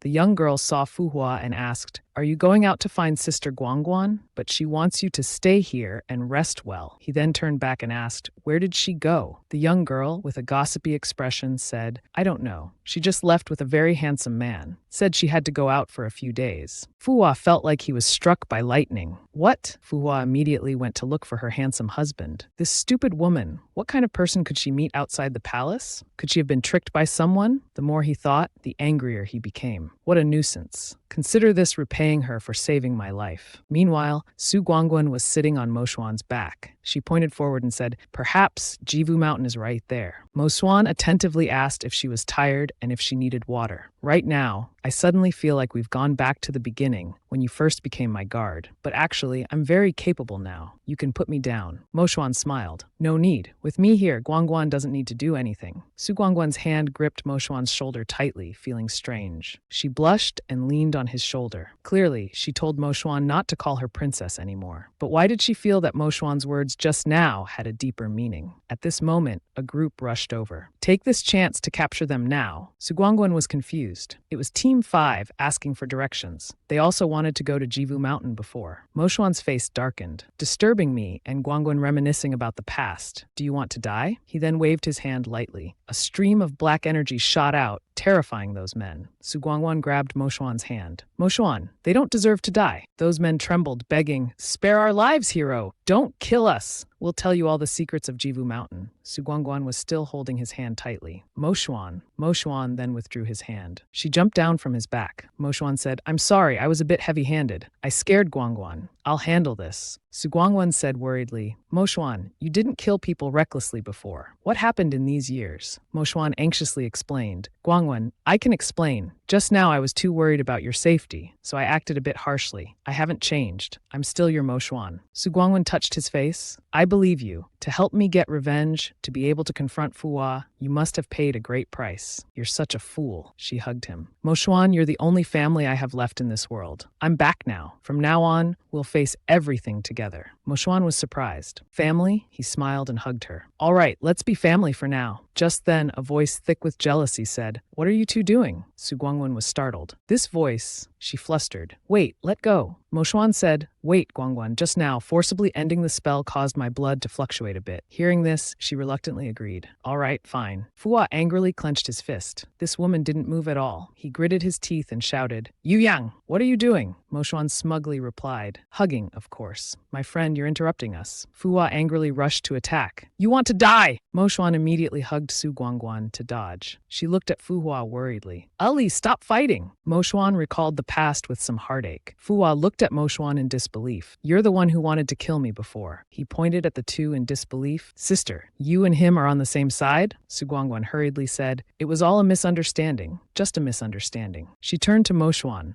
Mo Xuan, say something. Mo Xuan then spoke up. At the palace, I mistook you for someone else. I'm sorry. Fu Hua's face darkened. You kill people by mistake? Su Guangguan sensed the tense atmosphere. She spoke up to mediate. That's right. The person Mo Xuan wanted to kill, I know too. He really looks a lot like you. Mo Xuan is my friend. He's a very good person. Hearing this, he sarcastically said, Friend? Is he the same kind of friend that sister bought like me? Mo Xuan put his arm around Su Guangguan's shoulder. Much more important, a friend who's been through life and death together. Fu Hua felt like it stabbed right into his heart. He grabbed Su Guangguan's hand. With a pitiful, small, weak, and aggrieved look, he said, Sister, you once said you'd protect me forever, but now that you found a friend, you don't need me anymore? Su Guangguan flustered, quickly denying. Of course not. I left this time because I had something to do. It's not that I abandoned you or don't care. Fu Hua then asked, Then will sister abandon me again in the future? She shook her head frantically. No, never. Is there anything else sister is hiding from me? Su Guangguan decisively and bluntly answered, No. He smiled and said, Okay, I believe you. Sister, don't lie to me. Su Guangguan nodded, inwardly sighing with relief. Why has this kid suddenly become so clingy? Fu Hua looked at Mo Xuan with a challenging expression. Mo Xuan was irritated. He's doing it on purpose. Then Mo Xuan smiled and said to Su Guan, Guangguan, it's getting dark soon. This little brother of yours looks weak and sickly. The mountain might be dangerous. How about I take him back first? Su Guangguan was troubled. Ah, about that, Fu Hua said resentfully. Sister, what if he gets confused again and mistakes me for someone he wants to kill? I'm scared. Mo Xuan trembled with anger. Who attacked who on sight earlier? Now you say you're afraid of me. I didn't know you could act so well before. Su Guangguan quickly waved her hand and said, Never mind. Ali can protect himself. Let him come with us. Mo Xuan reluctantly agreed. Fine. If he's Guangguan's little brother, I'll take good care of him too. I'll see through your fox disguise. In the evening, Su Guangguan was focused on roasting chicken. She spoke up, annoyed. I said, Can you two not sit so close together? Fu Hua looked aggrieved, pitiful, and miserable. Sister, do you dislike me? I'm just worried he might harm you. Mo Xuan, with a determined and serious face, said, Guangguan, protecting you is my duty. At this moment, a tied-up man said, That young lady has really good luck with love. Su Guangguan blushed with embarrassment. All of you, get lost. She gave them a few knocks on the head. She took the roasted chicken and went to the group from earlier. Be quiet. If you tell me the secret you know about Mount Jiwu, this roasted chicken leg will be yours. If you speak up, you can eat it. The man drooled with desire but still hesitated. But. Su Guangguan followed his gaze and looked back. The two youngsters behind seemed very eager to eat. Fu Hua and Mo Xuan were drooling profusely. Sister, the roasted chicken leg? Guangguan made it herself. Su Guangguan smiled and said, It's all right. Looks like they're full of jealousy already. This chicken leg is yours. The man ate while talking. Since the Wu Kingdom Palace started appearing, there have been over 100 treasure hunting teams. I have a friend who was in Team 5. His Team 5 was lucky enough to enter the palace. They say the palace was truly luxurious and magnificent. They freely took gold and jewels from the palace, but unexpectedly, the second day after waking up, as if possessed, they started killing each other. My friend was lucky to escape, but barely alive. He sighed. I don't believe in evil spirits, so I wanted to lead people to explore. As a result, we met you. Su Guangguan was puzzled, suddenly possessed, and then started killing each other. It sounds like they were affected by some object or formation that disturbed their minds. Mo Xuan looked at her, but there was nothing like that inside. I don't remember anything similar happening before. Su Guangguan immediately denied. That's not right. It did happen. My father, Mo Xuan. Do you remember someone suddenly waking up and becoming violent and chaotic? Su Guangguan's expression turned gloomy. Tell me, could he have been affected by that thing too, right? Maybe he wasn't really the cruel tyrant everyone thought. Su Guangguan trembled, grabbing Mo Xuan's sleeve. He then held her hand to comfort her. Guangguan, it's all right. Guangguan pulled Su Guangguan into his arms. We've all returned now. I'll take you to find out the truth. Initially, Fu Hua was uncomfortable on the side. He looked at that little guy. Doesn't seem like you have much chance, huh? Look at them. He's already met her parents. That guy calmly replied, Their story of 3 has no place for you. Fu Hua angrily said, Get lost! He was scared. At this moment, the ground shook and slowly cracked. Fu Hua worriedly rushed to Yu Yang. Be careful! Su Guangguan fell into the crack. Both of them ran up and reached out their hands. Guangguan! Yu Yang! But they couldn't grab her hand. Fu Hua jumped down directly. At this moment, the crack closed. That guy was scared. It's real! It's actually real! Mo Xuan angrily grabbed his neck and lifted him up, his face gloomy. You know? Below, Su Guangguan slowly woke up. She had a headache and raised her hand to gently rub it. Before falling, she seemed to have heard something. Fu Hua beneath her said, Don't move. Su Guangguan turned around in surprise. She was startled and hurried. So sorry, I didn't mean to. Fu Hua then grabbed her hand and hugged her. Thank goodness. Su Guangwen blushed. There's only the two of us here. Su Guangwen sat up and shyly asked, What do you mean? He then pressed down on her. Sister, don't you like me? Su Guangguan asked blankly. Huh? Fu Hua caressed her face and continued. If you don't like me, why do you protect me like this? Su Guangguan was flustered. That's, Fu Hua gently lifted her chin. If you already like me, from now on you can only look at me, sister. Then he gently kissed her lips. Su Guangguan blushed and hurriedly pushed him away. He looked straight at Guan. That's right. Let me introduce myself. I am Nan Gongli. You once said, living, I'm yours. Dead, I'm your ghost, your fiancé. Su Guangguan was stunned. Fu Hua lit a torch to probe the way. Su Guangguan just followed behind him. She blushed, her mind constantly thinking about the kiss earlier. Why did things develop in such a strange direction anyway? Saying he just remembered his identity now. That obedient act in front of her before. Was it all a lie? All deception? She puffed her cheeks in anger. Fu Hua turned back. I truly apologize to you. Sorry, I was seriously wounded by my royal brother's assassination attempt, fled from the army, and by chance ran to that place. Then I met you. Although you were my fiancé in name, I didn't trust you at that time, so I deceived you. I'm sorry. Su Guangguan shyly said, from your perspective,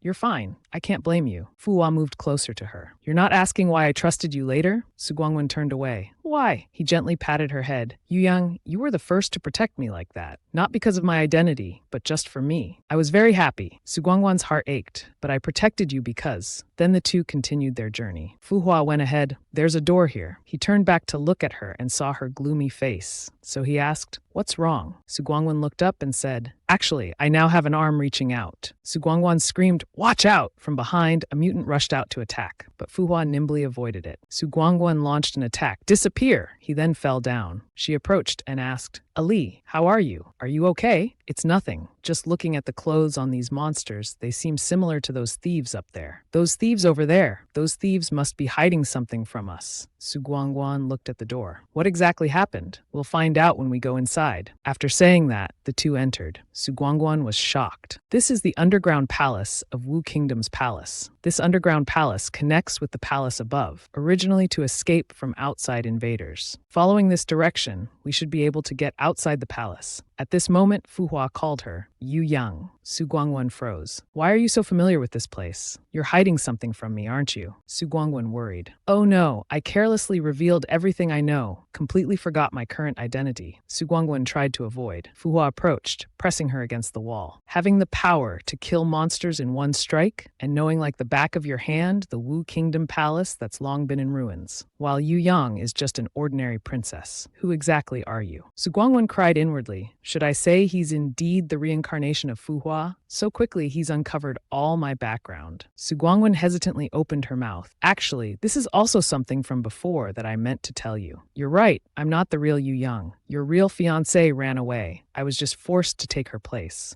As she spoke, she laughed awkwardly. So what you did with me before wasn't quite proper. That won't do, Fu Hua smiled. Su Guangguan was flustered about the previous matter. You're not even embarrassed to say that. You just took advantage when I wasn't paying attention. Before she could finish speaking, he leaned in to kiss her again. After the kiss, Fu Hua gently wiped his chin. Is something wrong, sister? Su Guangguan hurriedly pushed him away. You.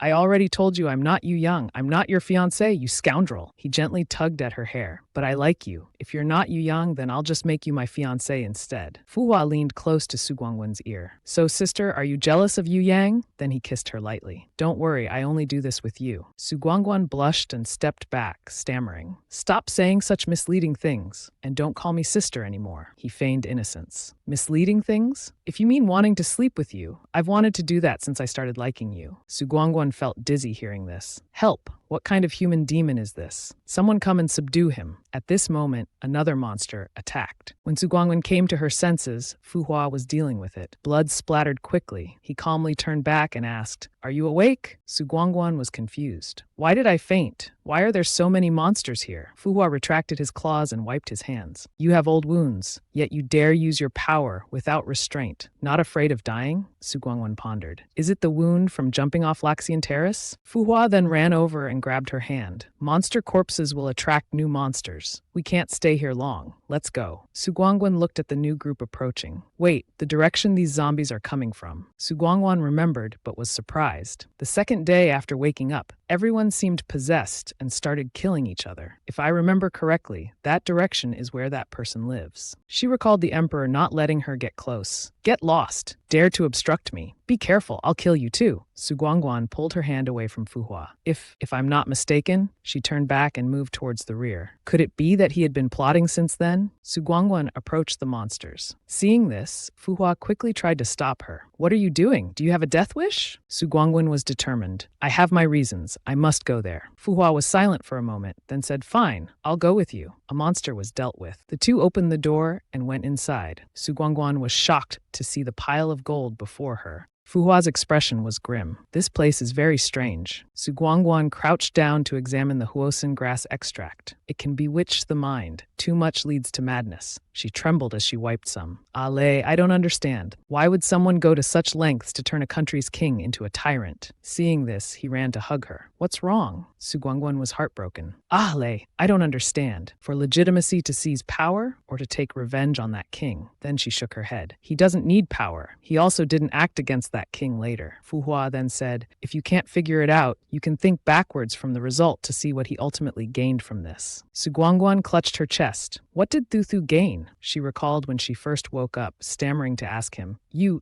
are. He smiled. Princess, you're awake. Su Guangguan sat up startled. Sixth Doctor, why are you here? No, that's not right. Didn't I jump off a building? Where are my father and mother? He replied emotionlessly. They're all dead. Su Guangguan was deeply shocked. No one escaped. Your father was burned to ashes. Your mother was humiliated. I only managed to save you, Guangguan. She was in pain, constantly mumbling. How could this be? How could this be? That person then said, I have a way to help the princess regain her health and increase her strength. The new emperor who killed your parents is named Gong Yi Yan. He's been cultivating in a Taoist temple since childhood. Once the princess has gained strength, she can carry out the plan to restore the country herself. Su Guangguan frowned. Could it be for me to take revenge on the new emperor? But that's not right. If it was just for revenge, it wouldn't need to be this complicated. Wait, whether he turned my father into a tyrant or lured me to avenge the new emperor and restore the country, both would spark a war. And that time before, because my parents surrendered and I jumped off the building, the war hadn't happened yet, so he tried another tactic. Fu Hua called out to her, Guangguan. He held her hand. I heard him call you that. So, your name is Guangguan? Su Guangguan nodded slightly. Fu Hua hugged her. Guangguan, don't be afraid. No matter what happened before, I'll be by your side from now on. Su Guangguan hugged him back, but she suddenly realized, Su Guangguan, what are you doing? This person is Fu Hua. He doesn't remember his past memories anymore. Could it be that you don't remember either? As she thought this, she pushed Fu Hua away. Have you forgotten why you came here? He asked sadly. Guangguan, what's wrong? Su Guangguan turned away, avoiding him. This place has been contaminated. To prevent innocent people from wandering in here and affecting their minds, we should deal with it quickly. She snapped her fingers. Everything turned to ice. Fu Hua asked, Guangguan, so is your true identity an immortal cultivator, but you're even more powerful than those old Taoist priests. Su Guangguan smiled. You can think of me as a little fairy who fell from the sky to save you. I've never believed in heaven. Su Guangguan was surprised. Fu Hua took her hand and gently placed it on his lips. But if you really came from the sky, I don't mind giving it a try. Su Guangguan's heart raced. Her face flushed. She quickly withdrew her hand and turned away. Let's go. The matter here is resolved. Su Guangguan walked away awkwardly and stiffly. He watched her and smiled to himself. What does it matter if she came from the sky? With my mark, she's already mine. Fu Hua opened the cellar door and went up. He carefully helped Su Guangguan. Just then, he heard a sound and signaled for silence. The two quickly hid to the side. Someone's coming, a trembling voice said. You be quiet. Yu Lang, are you there? Her whole body was shaking. Yu Lang, brother, I've contacted them. At worst, we'll go back. I'll take care of you. I don't want you to take risks anymore. Come out, please. Fu Hua glanced at the ordinary person. Su Guangguan pointed at Fu Hua's ears. Can you retract those ears of yours? They might scare that lady here. Fu Hua complained, but my ears are well maintained. Su Guangguan patted his head to comfort him. Be good. Just then, a scream. Su Guangguan rushed out quickly. He asked her, what's wrong? She hurried to carefully support the woman. Miss, are you all right? She slowly raised her face. Su Guangguan was shocked. She looked exactly like herself. She was Yu Yang.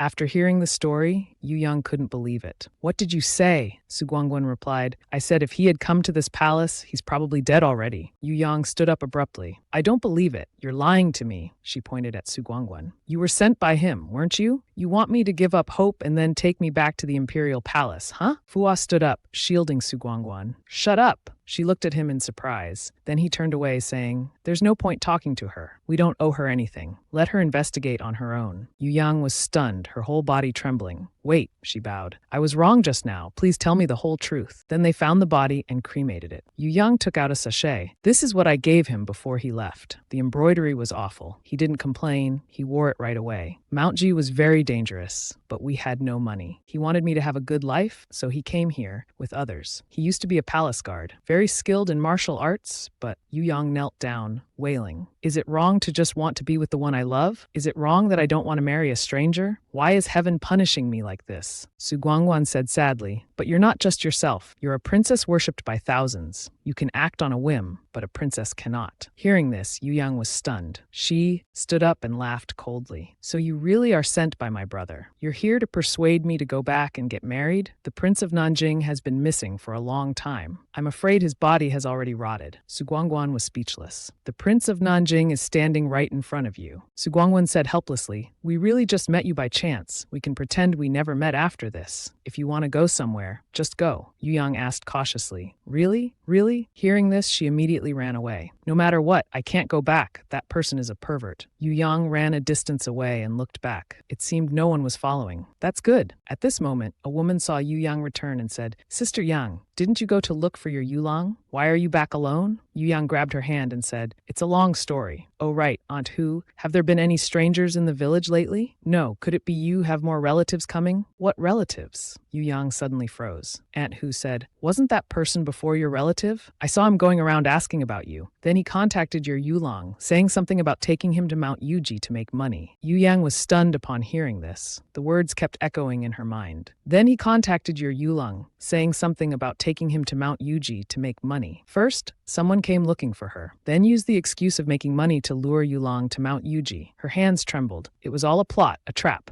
It was to kill him. Aunt Hu kept waving in front of her face. Sister Yang, what's wrong? Yu Yang said nothing and ran off immediately, ignoring Aunt Hu calling, Sister Yang! Yu Yang ran while thinking, It's him.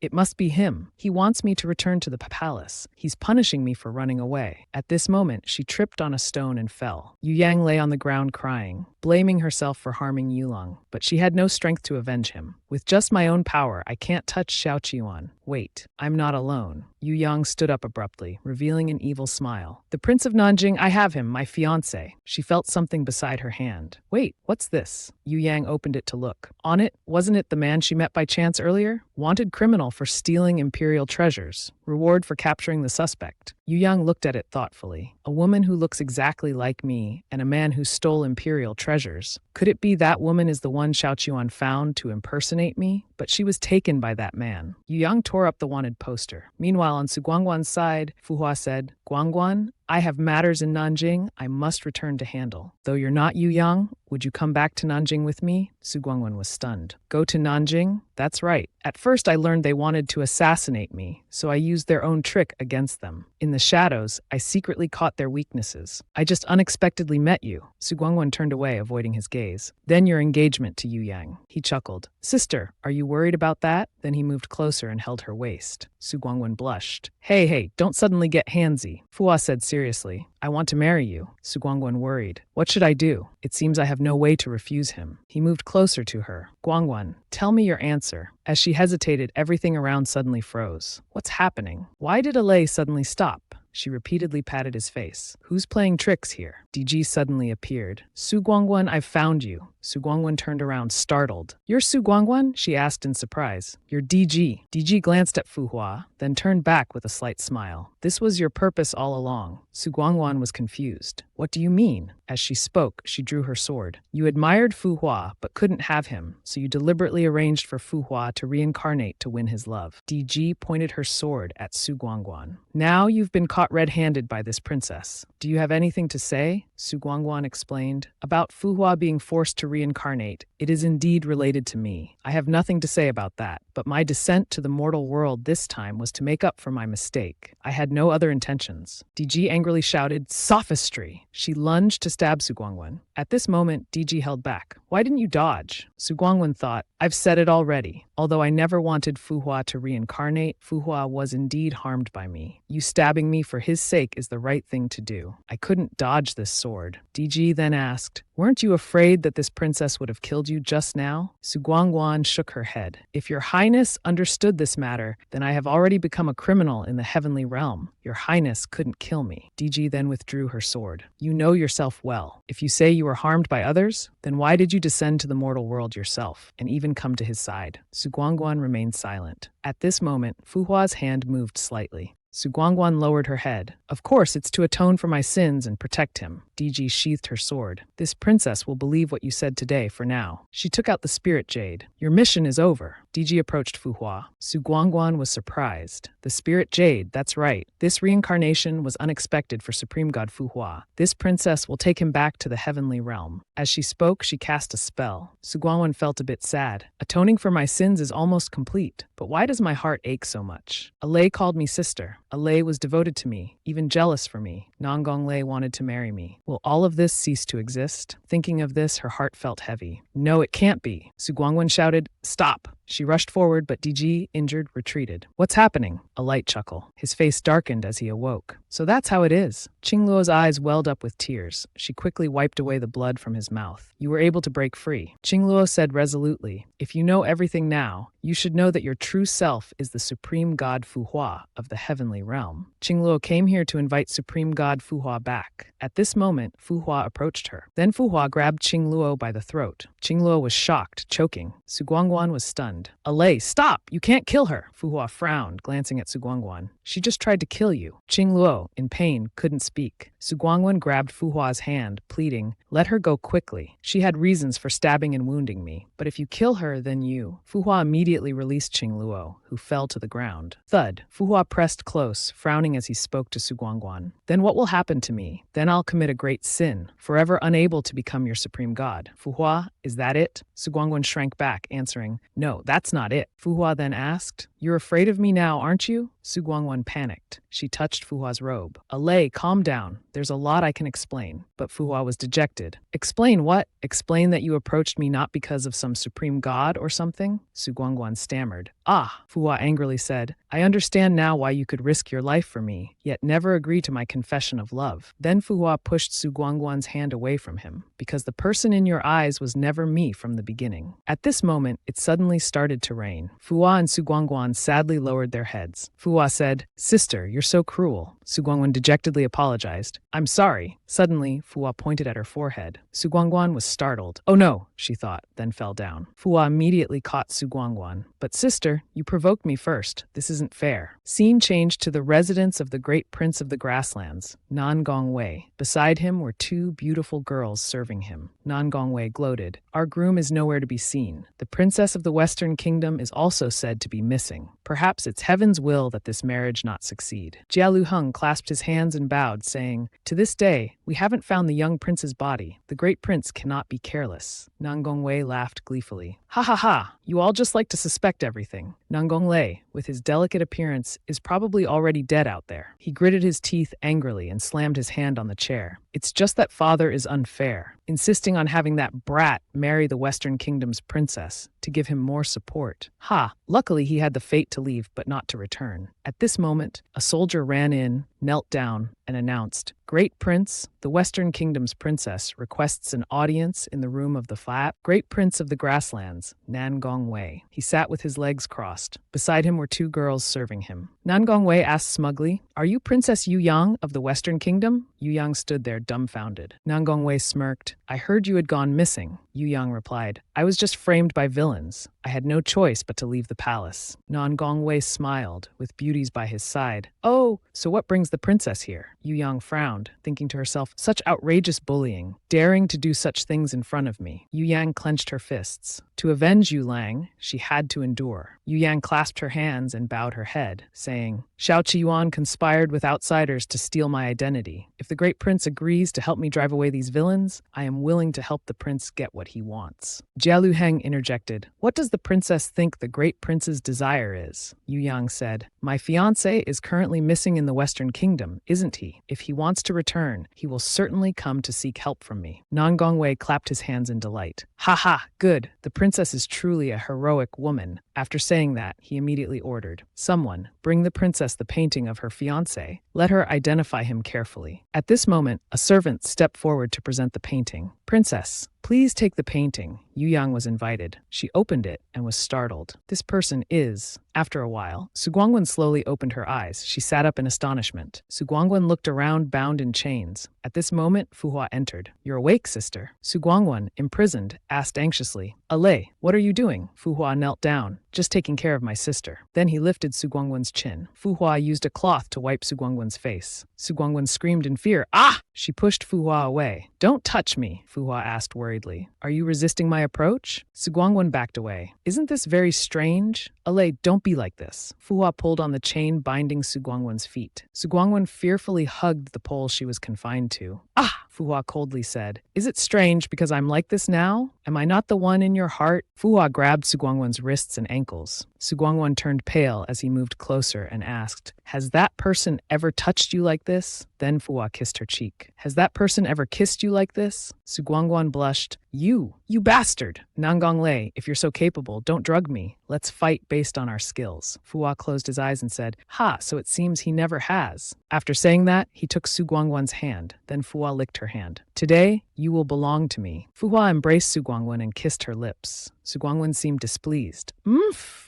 Then she pushed Fu Hua away. Fu Hua stroked Su Guangwen's chin. "Breathe, you fool." Su Guangwen immediately bit Fu Hua's finger. She angrily refused to let go. Fu Hua looked at Su Guangwen's body and said gently, "Be good now, you'll chip your teeth." Su Guangwen pushed him away. "Nan Gonglei, you're truly a pervert." Su Guangwen asked angrily, "What do you want by locking me up here?" Fu Hua moved closer, caressing her cheek, and said, "I just want to be with sister forever." Su Guangwen shook her head sadly. She closed her eyes to think. Then she said, "There's no forever, Alei. You're just one lifetime." Fu Hua descended to the mortal world due to a mistake, and he already has a lover. Hearing this, Fu Hua became angry. "I've said I'm not him." Su Guangwen said dejectedly, "You injured Qingluo Diji. The heavenly realm won't let it go. Someone will come to correct your mistake, to bring the deity back. Though cruel, this is the truth." Fu Hua's face darkened. "Mistake?" His hand trembled. "You feel my existence is a mistake?" Su Guangwen was silent for a moment, then spoke. "Yes." Fu Hua was stunned. Then he said, "All right, I understand. Tonight's dinner is sweet and sour fish, your favorite." After saying this, Fu Hua immediately left. Su Guangwen watched Fu Hua's back as he left, thinking her choice was correct. She hung her head. With his current strength, if he wants to oppose the heavenly realm, he will suffer even more harm. Su Guangwen shed tears. And if other places learn that something happened to the deity, I'm afraid they will start to take action. No, Su Guangwen clenched her fist. Her hand trembled as she stood up. Su Guangwen frowned and gritted her teeth. "It can't be like this." Then Su Guangwen shouted desperately, "Nan Gonglei, you are not a mistake. I like you and want to keep you by my side, you harmless fool." Fu Hua turned back to look at her, dazed. Su Guangwen sat down and thought, even if he was Fu Hua before and will be Fu Hua later, at this moment, he is Nan Gonglei. So even if his life is full of suffering, full of hardships, only he can decide for himself what counts. Guangwen felt sad. She tried everything for him, but this only made him hurt so much more. At this moment, Fu Hua approached Su Guangwen. "Sigh, sister makes me heartbroken. I haven't cried yet. Why are you crying?" After saying this, he gently handed Su Guangwen a handkerchief. Su Guangwen fiercely grabbed the handkerchief and said, "You think you can control me?" She turned away and used the handkerchief to blow her nose.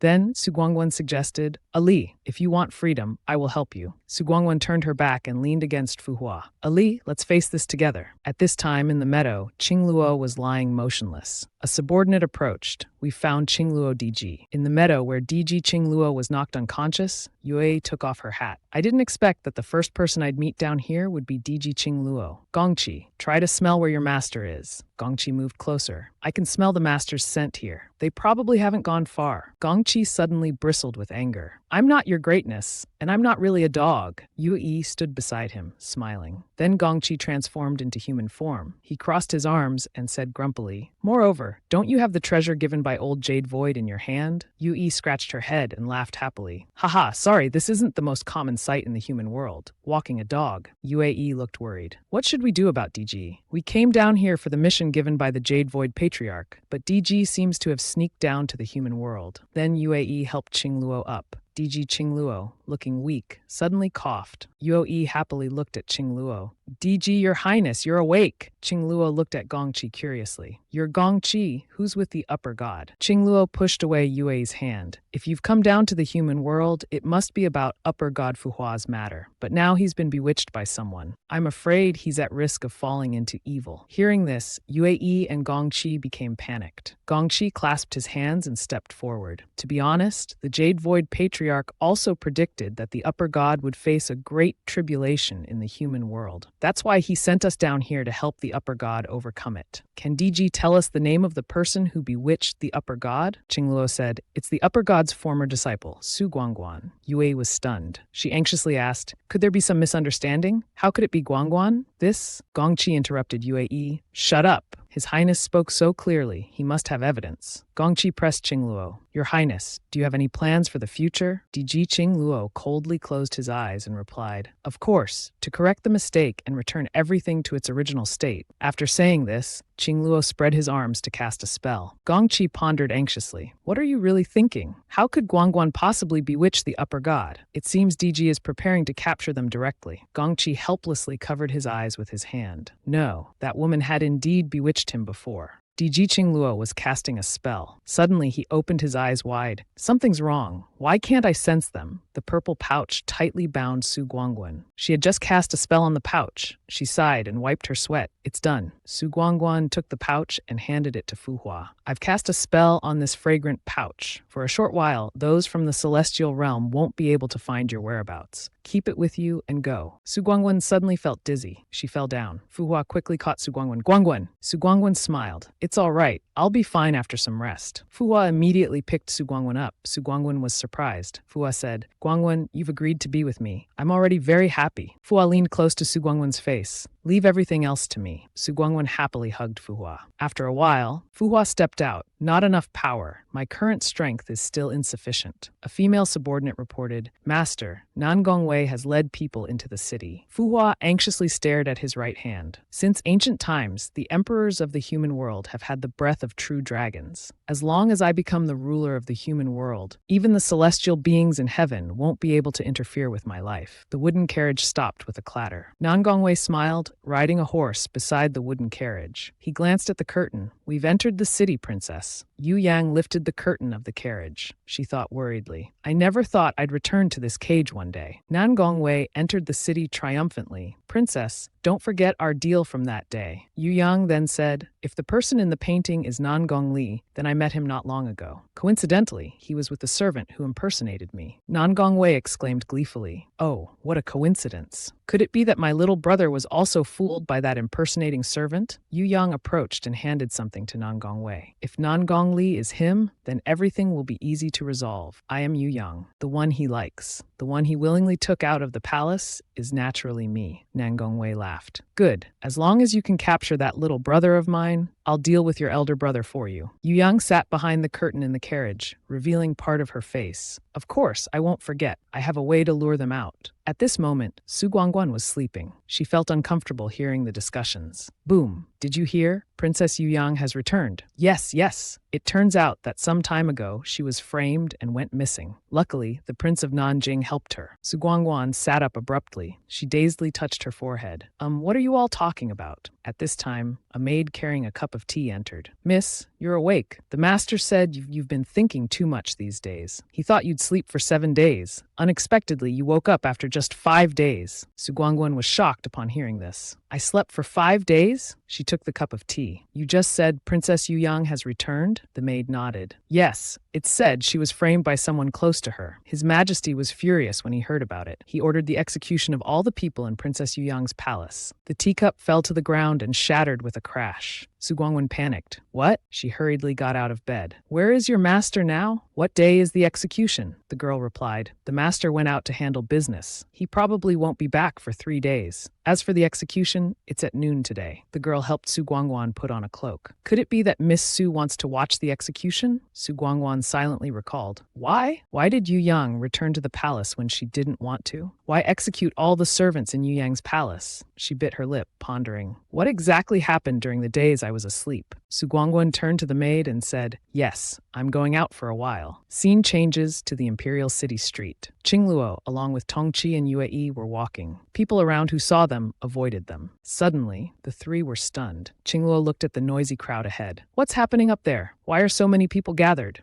Yue quickly replied, Your Highness, the most widespread gossip in Shiguo lately is about Princess Yu Yang's return. She was framed by villains, but fortunately was brought back. Now, the front might be where those villains are being executed. Qingluo's face darkened. Princess Yu Yang, now that the law has failed to trace the culprits, if we let the mundane royal family handle it, they'll surely do little but gain much. Then Qingluo decided, let's go over there. A horse-drawn carriage arrived. Princess Yu Yang has arrived. The crowd parted as Qingluo walked through. The crowd immediately knelt down. Greetings to your highness the princess. A soldier reached for his sword, about to draw it. Who is so disrespectful? Seeing the princess and still not kneeling down. Princess Yu Yang sat in the palanquin. She lifted the curtain, revealing her beautiful face. It's all right, don't conflict with the innocent civilians. The three, Qingluo, Yi, and Tongqi, were stunned. Su Guangguan. Princess Yu Yang gently stepped down from the palanquin. She walked towards the bound civilians, awaiting execution. A maid with her mouth tightly bound was among them. Yu Yang looked around, dazed. Come out! Are you so heartless to watch the maid who once served you just die like this? Su Guangguan stood in a corner, worried. Su Guangguan thought to herself, Yu Yang, after separating from us that day, what exactly happened to you? You know clearly that everything is unrelated to the maids on the platform. Su Guangguan blended into the crowd. She clenched her fist. Princess Yu Yang turned around in panic. Who's looking at me? Could it be? Emperor Qingluo stood watching her with an annoyed expression. Princess Yu Yang looked at her, then immediately pointed. There's an assassin! Protect the princess! The soldiers immediately surrounded Princess Yu Yang. The surrounding crowd buzzed and pushed. Su Guangguan was worried. Was I discovered so quickly? Don't push me! Emperor Qingluo quickly stepped forward. The soldiers shielded Princess Yu Yang. Stand down! Emperor Qingluo is here too. The surrounding crowd jostled to leave. Run! There's an assassin here. Su Guangguan thought, a good opportunity. The group was still bound. The soldiers in unison shouted, Protect the princess! Yu Yang and Qingluo angrily said, Use magic to hand him over. Princess Yu Yang quickly changed her expression. She pointed, Magic! Are you the one Xiao Qiwan was looking for? The legendary treasure at Mount Jiwu, was it you who helped him set it up? Su Guangguan was startled upon hearing this. Princess Yu Yang snatched the sword from a soldier's hand. Then she charged forward. I must kill you.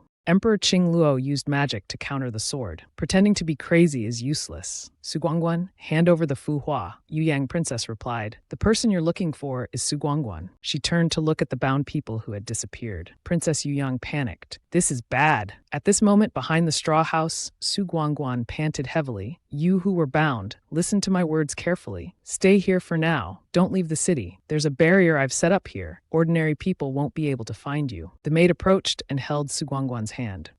Are you the princess from before? Su Guangguan removed the veil covering her face. I'm not the princess you're talking about. I'm Su Guangguan who deceived you before. I'm sorry. The maid shook her head. You saved us. You are our princess. The maid then anxiously asked, That's right, Princess Guangguan, are you still with Alei? The day before Princess Yuyang returned, I saw him in the palace. He seemed to be discussing something with Prince Yuan. Su Guangguan was stunned. He went to Xiao Qiyuan? The maid nodded sadly. So, Princess Guangguan should still be cautious of him. After all, he is a half-breed between human and fox. Guan worried about Alei and Xiao Qiyuan. What would they discuss? At this moment, a voice rang out. Hey girl! Tongqi sat on the roof looking at her. You really made this great one search hard. Su Guangguan was surprised. Tongqi. Tongqi quickly jumped down from the roof. Su Guangguan turned her head to look around. Where's that Emperor Qing Luo? Tongqi approached and tapped Su Guangguan's head. Relax. She's been distracted by that imposter. Tongqi pointed to the house behind. Is the master here? Let's go. Take me to see him. Su Guangguan shook her head. He's not here right now. Moreover, he doesn't remember anything from his time in heaven. Tongqi, confused, crossed his arms and asked Su Guangguan, when this great one wasn't here, what exactly happened that day? After a while, Su Guangguan told Tongqi everything. That's how it is. Tongqi, shocked, pointed at Su Guangguan. So you've already won over the master? Su Guangguan smugly replied, What? It's your master who keeps clinging to me. Tongqi fell silent. In the Jade Void Palace, the Jade Void ancestor had said, This time, Fu Hua's descent to the mortal world will likely encounter a great tribulation in life. I will bestow a treasure upon you. You must help him overcome this tribulation. Yue knelt down. This time, someone deliberately set a trap behind his back. Guangguan didn't intentionally harm the upper god. The Jade Void ancestor sighed sadly. Even I can't see through Su Guangguan's fate. Everything has been predetermined. You may withdraw now. At this moment, back at the grass field, Tongqi stared at Su Guangguan. Could the tribulation the Jade Void ancestor mentioned be happening right now? Tongqi thought frantically. But how to solve this emotional problem? The master is like dry firewood. Does he want me to come and put out the fire? Su Guangguan looked at Tongqi. Hey, what are you thinking? You're not moving at all. Tongqi suddenly had an idea. But what if this woman, Su Guangguan, actively pursues someone else? At this moment, Su Guangguan stepped on her dress. Tongqi quickly caught Su Guangguan carefully. Su Guangguan turned pale. Fu Hua smiled and approached the two. What are you doing? Tongqi was startled. He quickly let go of Su Guangguan. Tongqi raised his hands, showing his innocence. Nothing. I didn't do anything. Fu Hua approached Su Guangguan. Are you all right? I heard something happened in the city today. Su Guangguan smiled. It's fine. All misunderstandings have been resolved. It has nothing to do with me. Fu Hua sighed in relief. Good, then let's go home. Tongqi helplessly watched Su Guangguan and Fu Hua. Hey! Don't leave me behind! Fu Hua turned and glared at him. Tongqi was scared. Then Fu Hua said, Oh, I almost forgot. He held Su Guangguan's hand and said, Guangguan, this young man has a noble appearance. He still has the lingering scent of women on him. Seems to be popular with the ladies. Su Guangguan was stunned. Huh? Tongqi froze. What? Why do I suddenly smell a faint scent of green tea? Somewhere? At the Imperial Palace, Princess Yuyang was waving her arms.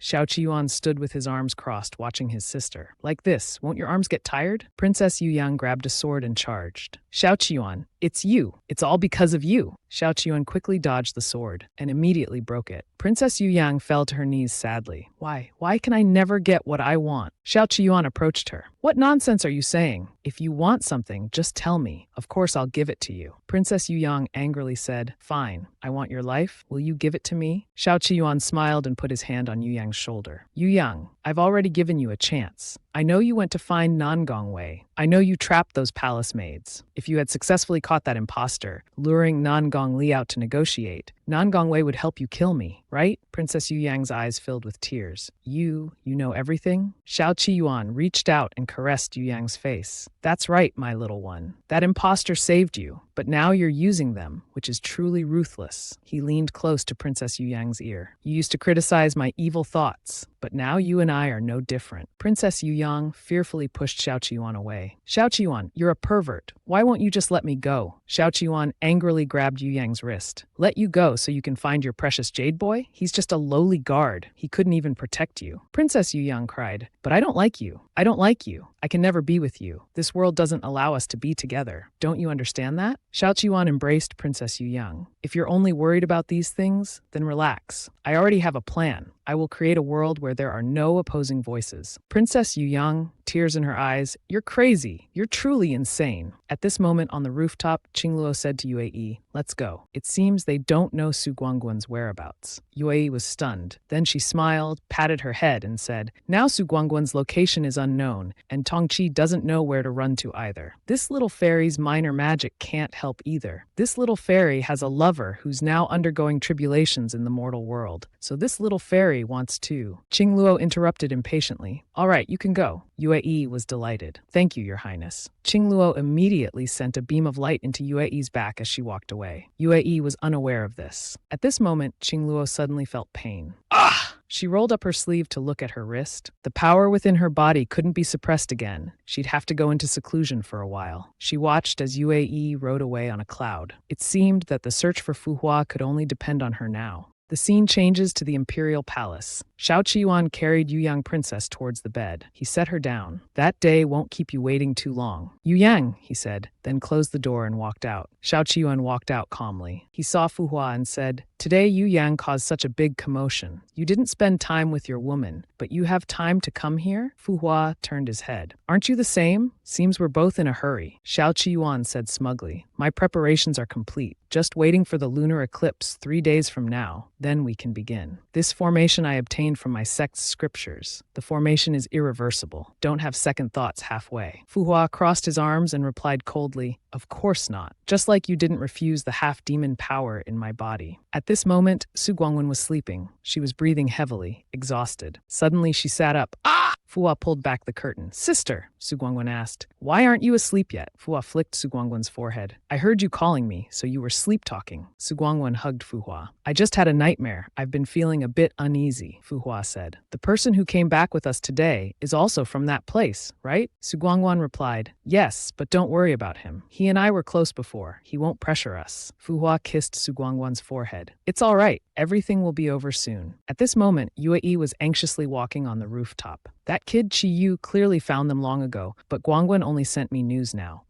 Wait till I find him. Suddenly there was a scream from below. Ah, help! Yue looked down and saw someone calling for help. Then she jumped down. Who's assaulting someone here? Stop it! A familiar scent from the celestial realm. At this moment, Mo Xuan was choking a girl. He turned his head to look at Yue. Better than the taste of vengeful spirits. He glanced at her. Yue was scared and cast a spell. Demon, you're a demon. Then Yue threw something at him. This guy angrily swung his hand, not measuring his strength. Yue fell down. Ah! This guy came over and choked Yue. This celestial being is more nourishing than ordinary vengeful spirits. Yue painfully said. Mo Xuan said to stop, Liu Shang. She's Guangguan's friend. You can't touch her. Mo Xuan, don't forget what you did to go from a small demon to a demon lord ruling over a region. Mo Xuan said smugly. Back then, to get revenge for Su Guangguan, you already gave half your body to me. After waiting so long, I've finally waited for this opportunity. Now this body belongs to Liu Shang me. Yue uncomfortably groaned. Liu Shang, this name sounds very familiar. Could it be the one who plotted to overthrow the world and was then defeated by Supreme God Fu Hua? The fallen immortal Liu Shang said smugly. However, now is not a good time to discuss old matters. He pointed at Yue. I hear you're a friend of my disciple, huh? Then become my eyes. Good girl. He then cast a spell to control one of Yue's eyes. A moment later, Chi Yu was comfortably lying on the roof. Whoosh! Suddenly something flew by. Huh? Chi Yu saw Yue looking around furtively. Sneaking about, he pondered. This girl has also come here. Then Chi Yu immediately jumped down and touched Yue's shoulder. Hey! Yue was startled. Oh! Chi Yu cheerfully greeted her. Nice! You've also kicked away that hateful celestial emperor? Yue turned her head. Chi Yu, she asked worriedly. Is Guangguan also here? Chi Yu then pointed towards the house. That's right. You're looking for her? I'll go call her. At this moment, Yue suddenly fell down. Chi Yu hurriedly supported Yue. Hey, haven't seen you for a few days and you've hit your head? Yue covered the wound on her forehead. Is it bleeding? Yue quickly stuffed something into Chi Yu's hand. I'm impressed. Chiyu was stunned. Then Yui waved her hand and left. Don't dawdle anymore. You call Guangwen first. I'll deal with the blood on my forehead and then come in. Avoid scaring her. Chiyu cheerfully put his hands on his hips. All right, you wait a bit. After saying that, Chiyu immediately turned around. Yue had given Chiyu a crumpled piece of paper. A moment later, Chiyu handed it to Su Guangwen. Su Guangwen opened the paper. Liu Shang has arrived, monitoring you through my right eye. Su Guangwen looked at the paper in confusion. Liu Shang. Chiyu crossed his arms and asked, You know Liu Shang too? He's a fallen immortal who, 1,000 years ago, was severely wounded by the master and then disappeared. Su Guangwen was shocked. Severely wounded and disappeared? Su Guangwen recalled when Liu Shang bewitched her father's mind. No wonder he later didn't hesitate to use herbs to bewitch my father's mind. He wanted to use this method to control a large number of resentful spirits, to repair his divine soul by devouring resentful spirits. Chiyu was curious. Was it when the master descended to the mortal world and became Gong Yiyan? But after the master returned, he never reported anything related to Liu Shang. Could it be that he dealt with it later? Su Guangwen was stunned upon hearing this. He had dealt with Liu Shang before? Su Guangwen covered her ears. Guangwen, your master. Liu Shang seems to be problematic. Guangwen, don't take the medicine your master gave you. Guangwen, you must. So when Gong Yan killed me, could it be there was a hidden reason? Chiyu saw Su Guangwen covering her ears and asked in bewilderment. Hey, what's wrong with you? You look a bit unwell. Su Guangwen suddenly grabbed Chiyu's wrist. I have a plan. This time we absolutely won't let Liu Shang escape. Liu Shang was sitting and casting a spell. A stream of black energy surrounded him. Liu Shang slowly opened his eyes. He looked triumphantly at the black energy on his hand. The aura of resentful spirits this time is not bad. I can already feel the power emerging in my body. Suddenly, Liu Shang closed his eyes. A flash of light passed by. Hua, if it wasn't for you, why would I have ended up like this? Just recovering a little bit of my divine soul's power has made me happy. He slammed his hand on the table. Twice you've killed me, twice. This time I won't let you off. Liu Shang laughed loudly and covered his eyes with his hand. Ha ha ha, Fu Hua. Let's see where you're hiding right now. Yue worriedly held Su Guangwen's hand. Didn't you say the Supreme God doesn't plan to return to the celestial realm? Like this time, he's not undergoing a normal reincarnation. If he gets injured or dies in the mortal world, I'm afraid it will damage his foundation. Su Guangwen helplessly said, That's right. A few days ago, DG came looking for him. He was already injured. These days, he's been going out frequently. It really makes me worry. At this moment, Liu Shang was controlling Fu Hua's eyes. Tell me Fu Hua's whereabouts. If not, I'll crush your heart. Yue pressed. Well, do you know where the Supreme God went, Guangguan? I want to relay Jade Void Elder's message to him, Su Guangguan replied. Oh, the day after tomorrow he has an appointment outside the city. Seems like he wants to discuss matters about their Nanjing kingdom. Liu Shang was delighted. The day after tomorrow outside the city? Huh, Fu Hua? You've really found yourself a grave, with a beautiful view. The day after tomorrow, while Su Guangguan was sleeping, Fu Hua hurriedly stepped out. If all goes well today, I'll become immortal. Then I just need to scheme a bit to seize the emperor's position. Then no one will be able to stop me from entering Guangguan. Su Guangguan woke up, rubbing her eyes. Ali, you're up so early. Seeing this, Fu Hua kissed Su Guangguan's forehead. These days, people from Nanjing have come looking, so I'm a bit busy. Guangguan, wait for my return. At this moment, he recalled Xiaoqi's words. This Yuan formation is actually a forbidden technique. If there's a mistake, the two of us will fall into an irredeemable situation. You must prepare well too. Su Guangguan hugged Fu Hua.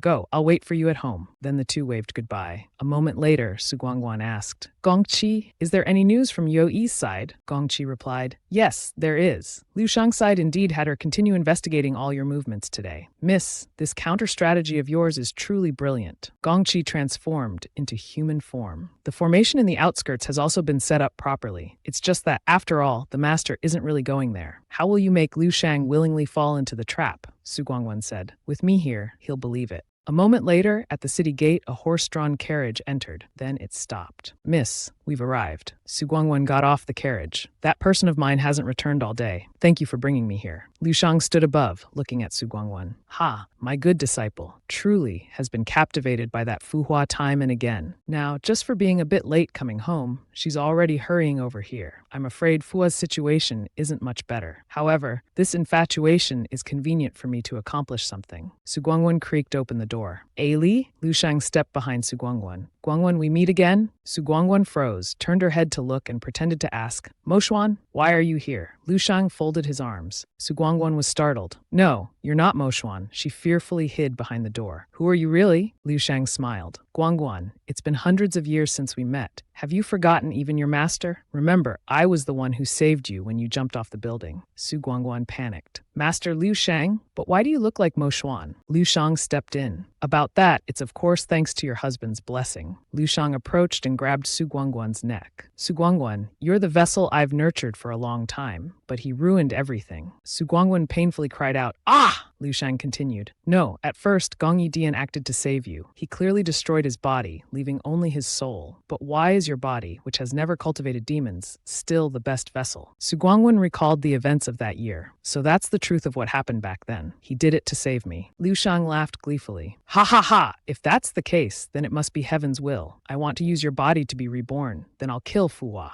At that time, his expression will certainly be spectacular. Ha ha ha! Su Guangguan smirked. Is that so? She angrily pointed her finger at Liu Shang's face. Seal! Liu Shang stepped back. A golden light surrounded him, binding Liu Shang tightly. The god's sealing formation. When did you set this up? He steadied himself. Su Guangguan, you plotted against me. Su Guangguan then climbed onto the roof. Liu Shang, you should have died long ago. Liu Shang laughed. You underestimate your master too much. Do you think I've lived this long based on nothing? Su Guangguan worried. This isn't good. At this moment, Fuhua and Xiao Qiyuan were sitting opposite each other. Fuhua said happily, Success! The first step to be with Guangguan has succeeded. Xiao Qiyuan stroked the ear on his head. This feeling is quite nice. Fuhua stood up. Then the deal between us will. Suddenly, Fuhua's heart started beating rapidly. Wait, this feeling. Xiao Qiyuan didn't understand, watching Fuhua walking out. Fuhua worried. Could something have happened to Guangguan? A moment later, Fuhua opened the door and entered. The soldiers around had all collapsed. Qingluo turned around. It's you. Fuhua panicked. Qingluo quickly approached. Fuhua, I've found you. At this moment, Liu Shang appeared outside Mo Xuan's body. Su Guangguan, who was casting a spell, worried. He's about to escape.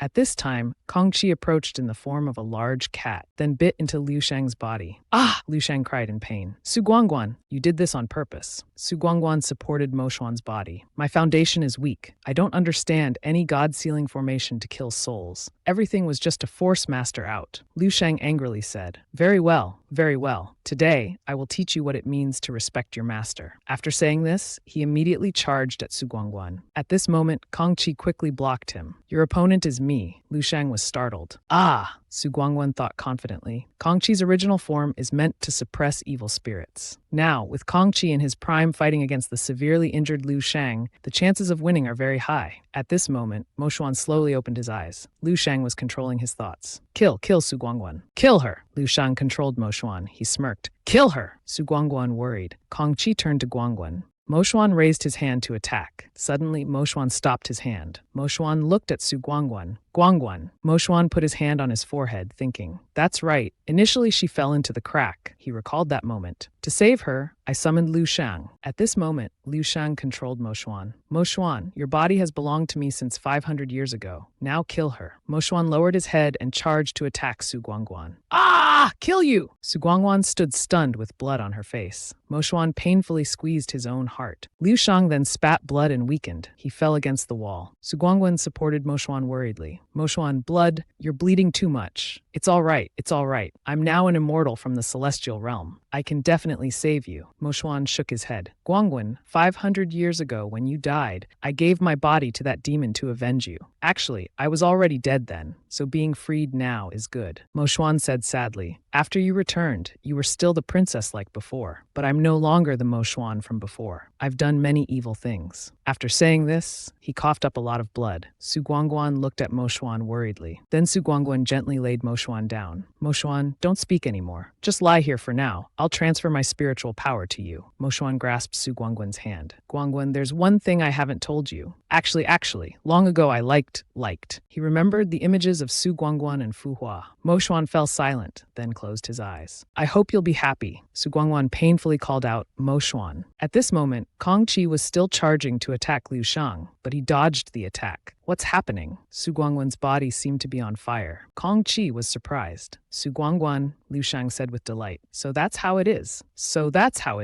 No wonder, even though you've changed bodies, you're still the most suitable vessel for me. It turns out your true form is the red spider lily, grown from the resentment in the underworld. Kong Qi was surprised. What? Red spider lily? No wonder at first, though she was just an immortal who had just ascended to the heavenly realm. When she came into contact with the mandala flowers in the palace, DG not only wasn't harmed, but also caused the mandala flowers to wither on their own. Liu Shang rushed towards Su Guangguan. Your body, Kong Qi hurriedly shouted. Su Guangguan, Liu Shang rushing towards you is mine. Su Guangguan opened her eyes, her gaze full of anger. Liu Shang, die! With just a wave of her hand, Liu Shang painfully disappeared. Kong Qi was overjoyed. Success, Guangguan, we can go find. Su Guangguan looked at her hands in disbelief. Power, my power has been found. At this moment, a loud explosion sounded at the palace gate. DG, severely wounded, knelt on the ground. She stared blankly at her hand. What's going on? Why has my power disappeared? Xiao Qiuan and Fu Hua were also confused. Xiao Qiuan said, she seems a bit off. Should we? Fu Hua immediately objected. No, she can't be in trouble. I've heard her status in the heavenly realm is not ordinary. If we kill her now before succeeding, they're wary of that Fu Hua's status or something, so they don't dare touch me, but they certainly won't spare Guangguan. At this moment, a flame shot towards them. Fu Hua was surprised as Su Guangguan flew down, creating a strong pressure. Guangguan, she coldly looked at DG. My power is with you. DG was confused. What are you saying? When did I? Then she seemed to remember something. Wait, immortals have difficulty giving birth. My father and mother chose the spiritual power of the luxurious Manchu to support the pure spiritual energy of the mandala flower. That's how I was born.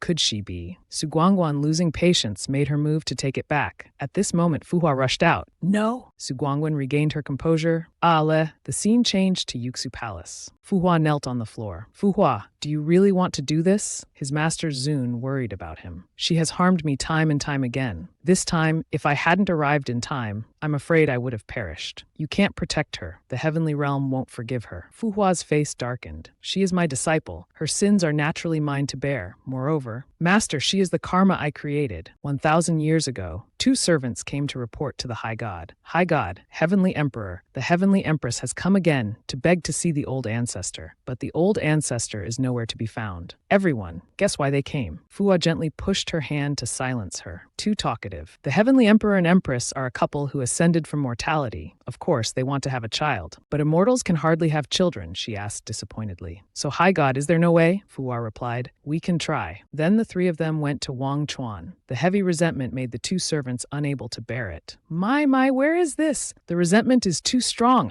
We're so uncomfortable. We're about to die. Air coldly replied. Of course, this is the netherworld. Fu Hua waved 2 wooden sticks. You 2 go back first. Go get the spiritual power of the Hao Manchu sand by the Wangchuan shore. Supplement it with the pure spiritual power of the mandala flower in the heavenly realm. Then you can have offspring. Fu Hua then absorbed its spiritual power. A bead flew out. Got it. Then he left, leaving behind a gloomy flower in the netherworld. Returning to the heavenly realm, his master immediately scolded him. You agreed to the heavenly emperor's request without telling me. Do you know why the heavenly way makes it difficult for immortals to have offspring? It's because they already have power beyond ordinary people. The heavenly way requires balance. You're going against heaven. Fu Hua then said, Master, you taught me that as gods, we need to have more emotions and then understand them. I agreed to the heavenly emperor's request to give them new life. They were happy. You can punish me. I can't understand why you're angry, Master. They're happy, but have you ever thought about the Manchu sand flower you casually placed for tens of thousands of years? Its spiritual power? A 10,000-year spiritual herb has long awakened its spiritual energy. Fu Hua coldly replied, as if it were just a tree. What does it matter to me? What happens to it? Returning to the present, he regretfully said, So, Master, this karma is born from me. After speaking, he turned to leave. The old master sighed. This time, you've finally become like a human. Fu Hua came forward to accept punishment. I will take the punishment for Su Guangguan. Teng began. Teng hesitated. Then, High God, please forgive me. Thunder and lightning continuously struck. Fu Hua. The scene changed to Su Guangguan's location. She slowly opened her eyes. What's that sound? It's okay. Su Guangguan touched her face in surprise. Why have I become human? She recalled that moment. I remember a high god in white clothes took away my spiritual power. Then I fell into Wang Chuan, I think. At this moment, soldiers came to unlock. From now on, you don't need to stay here idly anymore. After going out, Su Guangguan curiously looked around. Unexpectedly, it turns out the weather in the heavenly realm isn't as warm as my netherworld. At this moment, some fairy maidens passed by, gossiping. That disciple of the high god tried to kill him multiple times, but the high god didn't blame her at all. He even voluntarily took the punishment for her. That's right, for that disciple, he took away Qingluodiji's power. Now the relationship with the heavenly court is completely frozen. Su Guangguan stood aside, ears perked up. There was gossip to eavesdrop on. To make High God Fu Hua do such things for her, that fairy must be really unwilling. Su Guangguan heard the name High God Fu Hua. She became angry. Isn't this the name of the one who plucked me bald in the netherworld? Then she suddenly tapped the fairy maiden's shoulder, startling her. Where is that old thief Fu Hua? The scene changes to the jade bath in Yuxu Palace. Fu Hua had just taken off his clothes, revealing his wounds. The servant beside looked pained. 99 heavenly punishments. High God, you've only just returned. Before your wounds healed, you suffered this punishment again. How long will it take to recover? Fu Hua then said, It's fine. I'll handle it myself. You may leave. The servant's eyes widened in surprise. Always feeling that this time the master returned, he seemed somewhat different than usual. At this moment, Su Guangguan angrily kicked open the door and burst in. You brat! Fu Hua! The two inside were startled. She angrily said, While I was cultivating, you stole my 10,000 years of power in the netherworld. Come out here and face death. Fu Hua turned back to look at her with a pained expression. She's lost her memory. Su Guangguan then mocked. Nice body you've got there, boy. If you're willing to follow me back to the netherworld to warm my bed, I might spare your life. Fu Hua slowly stepped out of the bathtub and approached her. What kind of bed do you like? Su Guangguan was bewildered. Fu Hua said seriously, Whatever kind of bed you like, I'll buy and bring it to you. Guangguan blushed. Huh? Is your head broken or something? I'm insulting you. Don't you understand? Fu Hua then took out the pill containing her power and returned it to its original owner. Su Guangguan was puzzled. So easy to talk to? Fu Hua said while putting on his clothes. If you don't believe me, you can try it right here. A loud noise shook the roof. The servant beside, Fu Hua cried and helplessly hugged a pillar. Master, why did you let her regain her power in our hall? This isn't regaining power, it's destroying the house. There are many treasures in the hall too, Fu Hua calmly said. Don't worry. Su Guangguan regained her power. She slowly descended to the ground. Around her was a mess. Su Guangguan was pleased. Not bad. You actually returned it. Very righteous. No wonder those little fairies on the road all adore you. Fu Hua then held out a statistical list. So for the damaged magical tools and materials of the Great Hall, please settle the bill. Su Guangguan choked when she saw it. You told me to try it out, and you didn't set up a barrier in your own room. Fu Hua said with an unchanged expression, recently severely injured, not enough magical power. The servant was shocked upon hearing this. Su Guangguan gloomily looked at the list. Fraud, blatant fraud. Has the morality in the heavenly realm deteriorated to this extent? So much money. I have the money, but not the life to pay it. Fu Hua thought and said, for the first half month, you'll be my maid to pay off the debt. The second half month, I'll follow you to the netherworld to warm your bed. He then embraced Su Guangguan. This way, it's a win-win situation, right? The servant blushed and covered her face. It's over. The high god has indeed changed. An old man with burning passion, he doesn't want to be human anymore. The episode ends here. If you enjoyed it, please give me a like, a share to motivate me to make more videos. Remember to subscribe to watch the next episodes. Wishing you a day full of energy.